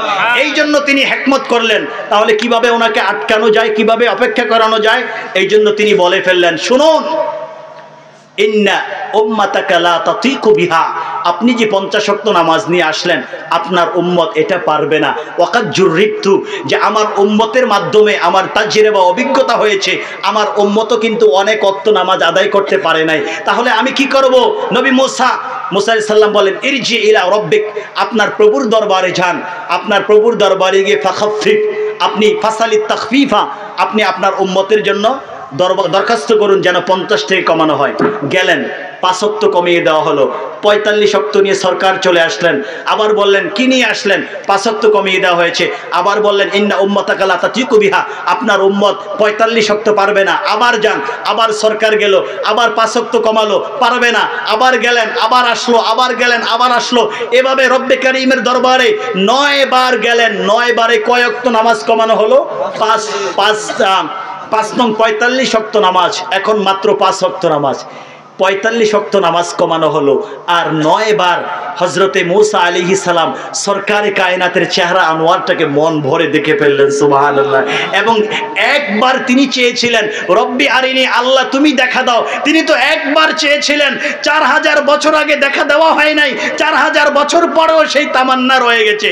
এখন একবারের জায়গায় সরকারে কায়নাতের নূরে মুজাসসামের নূরের এই আয়নার মধ্যে রব্বে কারীমের দিদার তিনি একবার না, একে একে 9 বার পর্যন্ত লাভ করে ফেললেন। সুবহানাল্লাহ।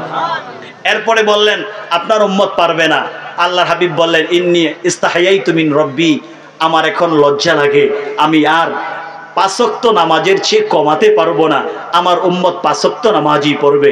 আল্লাহ দরবারে দোয়া করলেন, আল্লাহ উম্মতকে তো 50 ওয়াক্ত দিয়েছেন, কমাতে কমাতে তো 5 ওয়াক্ত, তো আমার উম্মত 5 ওয়াক্ত নামাজ পড়লে কি 50 ওয়াক্ত নামাজের সওয়াব পাবে? আল্লাহ বললেন, হাবিব আপনার খাতিরে আমি দিয়ে দিলাম, কারণ ওমা ইউবাদদালুল কাউলু লাদাইয়া ওমা আনা বিযাল্লামিল লিল আবিদ, আমার কাছে আমি একবার যেটা বলি, আমি আল্লাহর দপ্তর থেকে এটা পরিবর্তন হয় না, আমি তো 50 বলে দিয়েছি, আপনার খাতিরে 45 কমিয়ে দিলাম, কিন্তু যে ব্যক্তি 5 ওয়াক্ত নামাজ পড়বে, আমি আল্লাহ তার আমলনামার মধ্যে 50 ওয়াক্ত নামাজ পড়ার টোটাল সওয়াবটা আমি তাকে দিয়ে দিব। সুবহানাল্লাহ, সুবহানাল্লাহ। আল্লাহ এই নিয়ামত হাবিবকে দিয়েছেন, মেরাজে দিয়েছেন, এবং হাবিবের উসিলায় আমাদেরকে দিয়েছেন।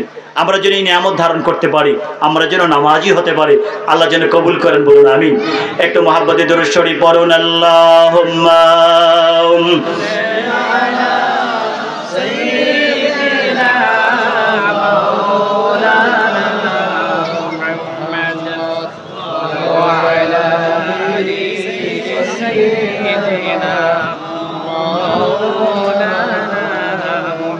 আমি আর কয়েক মিনিট আপনাদেরকে কষ্ট দিব, তারপরে আমি আমার আলোচনা ছেড়ে দিব। আমরা বলছিলাম আল্লাহর হাবিব তিনি মেরাজে গিয়েছেন, তিনি তো মেরাজে যান নাই এই উদ্দেশ্যে যান নাই যে রাস্তার মধ্যে ব্যবসায়ী কাফেলা কে আছে, কে কোথায় গিয়েছে, এগুলো তো দেখার জন্য তিনি যান নাই। এই জন্য আবু জাহেল সহ কাফেররা মনে করলো তিনি এটার উত্তর দিতে পারবেন না। এখন আল্লাহ যদি জানিয়ে দেয়, সরকার বলতে পারে কি পারে না? বাবা, সরকার পারে, এটা আমাদের আকীদা, বিশ্বাস। আল্লাহ সরকারে কায়নাতকে গায়েবের জ্ঞান দিয়েছেন কি দেন নাই? এই জন্য বলেছেন ওমা হুয়া আলাল গায়বি বিদানিন, আল্লাহর হাবিবকে শুধু গায়েব দেন নাই, বরং গায়েবের জ্ঞান এত বেশি দিয়েছেন, আল্লাহর হাবিব আল্লাহর ইশারায় যাকে ইচ্ছা তাকে গায়েবের জ্ঞান বিতরণ করতেন, বিতরণ করতে তিনি কখনো কার্পণ্য করেন নাই। সুবহানাল্লাহ। ওয়া আল্লামাকা মা লাম তাকুন তা'লাম ওয়া কানা ফাদলুল্লাহি আলাইকা আযীমা, হাবিব গো আপনি ইতিপূর্বে যা জানতেন না, আমি আল্লাহ আপনাকে সব কিছু জানিয়ে দিয়েছি। আল্লাহু আকবার বলেন। ওয়া কানা ফাদলুল্লাহি আলাইকা আযীমা, আল্লাহর আপনার উপরে আল্লাহর সবচেয়ে বড় নেগাহ করম এবং আল্লাহর সবচেয়ে বড় ফজল রয়েছে। আল্লাহ কোরআনে কারীমের মধ্যে হাবিবের আলোচনা করেছেন। আলোচনা হচ্ছে সরকারে কায়নাত, তিনি বললেন শোনো আমি যখন মেরাজ থেকে ফিরছিলাম, বাইতুল মুকাদ্দাস থেকে, ফিলিস্তিন থেকে যখন ফিরছিলাম, আমি প্রতিমধ্যে দেখেছি তোমাদের ব্যবসায়িক কাফেলা দাঁড়ানো আছে। কেন দাঁড়ানো আছে? ওই ব্যবসায়িক কাফেলা থেকে একটা বাহন হারিয়ে গিয়েছে, ওই বাহনটা তারা খুঁজতেছে। তো ওটা কবে আসবে? আগামী বুধবার সূর্য ডুবার আগেই ওই কাফেলা এখানে চলে আসবে। আবু জাহেল সহ সবাই অপেক্ষায় রইল, এইবার মুহাম্মদকে সাল্লাল্লাহু আলাইহি সাল্লাম আমরা মিথ্যাচারণ করতে পারবো, মিথ্যাবাদী বলতে পারবো না, নাউজুবিল্লাহ। সবাই অপেক্ষা, বুধবার চলে আসলো, আল্লাহর হাবিবও দাঁড়িয়ে আছেন, সবাই দাঁড়িয়ে আছে, বুধবার চলে আসছে। এখন সূর্য তো ডুবে যাচ্ছে। একটু আগে যেটা বললাম সেটা হচ্ছে ডুবন্ত সূর্যকে আল্লাহর হাবিবের ইশারায় উঠিয়ে দেওয়া হলো, আল্লাহর হাবিব বললেন উঠে গেল। এখন সূর্য তো ডুবে যাচ্ছে, কিন্তু সেই ব্যবসায়িক কাফেলা তো আসতেছে না। এখন আবু জাহেল সহ যারা আছেন তাদের চেহারার মধ্যে হাসি দেখা যাচ্ছে যে এই সুযোগ হচ্ছে, মুহাম্মদকে যদি একবারের মতো মিথ্যা প্রতিপন্ন করতে পারি তাহলে সবাই তার ধর্ম থেকে আবার ফিরে আসবে, নাউজুবিল্লাহ বলেন। কিন্তু আবু জাহেল কি পারবে বাবা? সম্ভব? সম্ভব না। সরকারে কায়নাত আল্লাহর দরবারে বললেন, আল্লাহ তুমি আমাকে বেইজ্জতি করো না। আল্লাহ গো, তারা যদি আমাকে মিথ্যা প্রতিপন্ন করতে পারে, তোমার হাবিবকে যদি তারা মিথ্যা প্রতিপন্ন করতে পারে, তাহলে তো ইসলাম পৃথিবীর মধ্যে থাকবে না, এটা সম্ভব না। এজন্য আল্লাহর দরবারে দোয়া করলেন। এখন আল্লাহ সরকারকে বললেন, ইয়া রাসূলুল্লাহ, আপনি যেই সূর্য ডুবে যাচ্ছে এই সূর্যকে আপনি ইশারা করেন, সূর্য আজকে যেই টাইম রয়েছে আল্লাহর পক্ষ থেকে নির্ধারিত, তোমার জন্য যেই টাইম দেওয়া হয়েছে যে আজকে এই টাইমে ডুববে, ধরুন আজকে সূর্য ডুববে 5টা 40-এ, আমাদের আকাশে আজকে সূর্য ডুববে 5টা 40-এ। ইয়া রাসূলুল্লাহ, আপনি সূর্যকে আদেশ করেন আজকে তুমি 5টা 40-এ ডুবতে পারবে না যতক্ষণ পর্যন্ত আমি না বলবো। সুবহানাল্লাহ। আরে এটা কি স্বাভাবিক পুতুল খেলা নাকি বাবা? পৃথিবীর সবাই মিলে যদি চেষ্টা করে, একটা সূর্য ডুবে যাচ্ছে ওই সূর্যকে কি থামিয়ে রাখতে পারবে? আবার সূর্য ডুবে গেছে ওই সূর্যকে উঠিয়ে রাখতে পারবে? চিনো হাকিকতে মুহাম্মদী কি জিনিস, সরকারের ক্ষমতা কি জিনিস আমাদের জানতে হবে। জানি না, যার কারণে আমাদের ঈমান ধ্বংস হয়ে যাচ্ছে। এই জন্য সরকারে কায়নাত ইশারা করলেন সূর্যকে, সূর্য আকাশে থেমে যাও, ডুববে না যতক্ষণ পর্যন্ত ওই কাফেলা না আসবে। আল্লাহু আকবার বলেন বাবা। আল্লাহর হাবিব পাক সাল্লাল্লাহু আলাইহি ইশারা করলেন, সূর্য ডুবে গেল। আহা, এতক্ষণ পর্যন্ত আবু জাহেল সহ যাদের চেহারার মধ্যে খুশি ছিল, চেহারার মধ্যে এখন মেঘমালা চলে আসলো, চেহারাগুলো কালো হয়ে গেল। কি হলো? সূর্যের মধ্যে আবার কে জাদু করেছে? মুহাম্মদের জাদু কি ওই পর্যন্ত চলে গেছে? নাউজুবিল্লাহ বলেন, নাউজুবিল্লাহ। এতদূর পর্যন্ত তার জাদু চলে গেছে। কি হলো? সূর্য কেন ডুবে না? একটু পরে দেখা গেল মরুভূমিতে তো গাছপালা নাই, অনেক দূর থেকে ছায়া আসতেছে। ছায়া যখন ছায়া আসতেছে তখন তো বুঝার বাকি রইল না, ওই কাফেলা আসতেছে। সরকার হাসছেন, সরকারের চেহারার মধ্যে হাসি পাচ্ছে, সবাই হাসতেছেন। আল্লাহ কখনো সরকারকে ছেড়ে যান? মা ওয়াদ্দাআকা রাব্বুকা ওয়া মা ক্বালা ওয়ালাল আখিরাতু খায়রুল লাকা মিনাল উলা। এই সূরার মধ্যে ঘোষণা হচ্ছে ওয়ালা সাউফা ইউতিকা রাব্বুকা ফাতারদা কাদ নারা তাকাল্লুবা ওয়াজহিকা ফিস সামাই ফালানুওয়াল্লিয়ান্নাকা কিবলাতান তারদাহা। আল্লাহ তো চায় সরকারের চেহারা মলিন হোক, একটু কালো হোক, এটা কখনো আমার আল্লাহ চায় নাই। এই জন্য সরকার তিনি চাচ্ছেন আমার কিবলা বাইতুল মুকাদ্দাস হবে না, আমার কিবলা হবে কাবা, আমার বাবা আমার দাদা পূর্বপুরুষের কিবলা হযরত ইব্রাহিমের কিবলা আলাইহিমুস সালাম। এই জন্য তিনি বারবার আকাশের দিকে তাকাচ্ছেন। আমার আল্লাহ আয়াত নাজিল করে দিলেন, ইয়া রাসূলুল্লাহ, আপনি তো চাচ্ছেন কাবাগর কিবলা হোক, আপনাকে খুশি করার জন্য আমি কিবলাকে পরিবর্তন করে দিলাম। সুবহানাল্লাহ। আমি চাই আপনার খুশি, তামাম কুল কায়নাতে সবাই আমার খুশি চায়, আমি আল্লাহর খুশি চাই, আর আমি আল্লাহ আপনার খুশি চাই। সুবহানাল্লাহ। এই জন্য উলামায়ে কেরাম বলেছেন যে জানেন মাল ফারকু বাইনাল খুল্লাতি বাইনাল খালিলি ওয়াল হাবিব। ইব্রাহিম খালিলুল্লাহ, আম্মা মুহাম্মাদুন ফারাসূলুল্লাহ সাল্লাল্লাহু আলাইহি ওয়াসাল্লাম। ইব্রাহিম আলাইহিস সালাম খলিলুল্লাহ, কিন্তু সরকারে কায়নাত হাবিবুল্লাহ। তো খলিল আর হাবিবের মধ্যে পার্থক্য কি?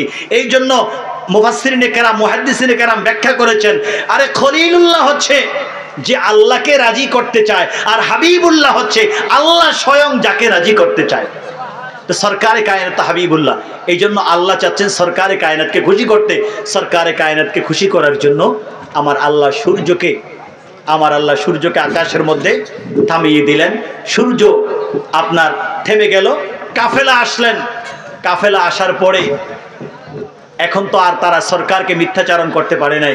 তারা একটাই বলল, আবু জাহেলের পূর্বের স্বভাব মতো, যে তোমার মতো এত বড় জাদুঘর আমরা আর জীবনে দেখি নাই। নাউজুবিল্লাহ। তারা আল্লাহর হাবিবকে জাদুঘর দেখেছে, আল্লাহর হাবিবের শান ও আজমতকে তারা দেখে নাই। ঠিক কিনা বলেন বাবা? এটাই হচ্ছে আমাদের মাঝে অন্যদের মাঝে পার্থক্য।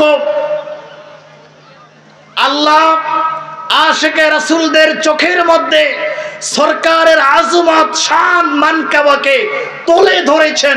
এই জন্য আমরা শানের রিসালাত দেখতে পাই, কিন্তু অন্যরা শানের রিসালাত দেখতে পায় না।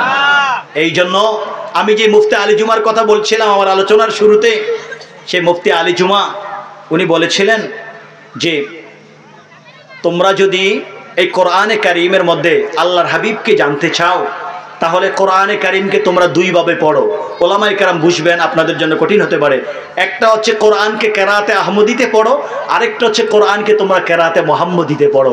কোরআনকে যখন কেরাতে আহমদী এবং কেরাতে মুহাম্মদীতে পড়বে, দেখবে কোরআনের প্রত্যেকটা নোক্তার মধ্যে সরকারে কায়নাতকে খুঁজে পাওয়া যাবে। সুবহানাল্লাহ। কোরআনের প্রত্যেকটা হরফের মধ্যে জিন্দা নবী, হায়াতুন নবীকে খুঁজে পাবে। কোরআনে কারীমের সূরাতুল ফাতিহা থেকে সূরাতুন নাস পর্যন্ত সব জায়গার মধ্যে নবী মুস্তাফা চলে আসবে। আর এই জন্য আম্মাজান বলেছিলেন, কানা খুলুকুহু আল কোরআন। সরকারকে যদি খোঁজো, কোরআন দেখো, সরকারকে পেয়ে যাবে। আল্লাহ যেন আমাদেরকে কোরআন বুঝার তৌফিক দান করেন, সরকারের শান বুঝার তৌফিক দান করেন, আল্লাহর হাবিবকে বুঝার জন্য তৌফিক দান করেন। সকলে বলুন আল্লাহুম্মা আমিন। বাবা, আল্লাহর হাবিবের শান এবং আজমত আমরা রক্ষা করতে চাই কি চাই না? বলুন, আমরা চাই কি চাই না?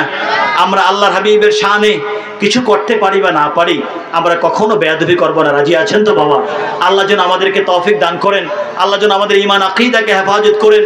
এই মাহফিল কমিটি যারা মাহফিল করেছেন, আল্লাহ যেন তাদের মাহফিলকে কবুল করেন। আমরা দোয়া করব ফিলিস্তিনের মুসলমানদেরকে যেন আল্লাহ হেফাজত করেন, সারা পৃথিবীর মুসলমানদেরকে যেন আল্লাহ হেফাজত করেন। আমরা যারা এই পথে আছি, তরিকা তাসাউফের পথে আছি, আমাদেরকে যেন হেফাজত করেন। আমাদের সন্তান, আমাদের আত্মীয় স্বজনের ঈমান আকীদাকে যেন হেফাজত করেন। সামনে রমজান চলে আসছে।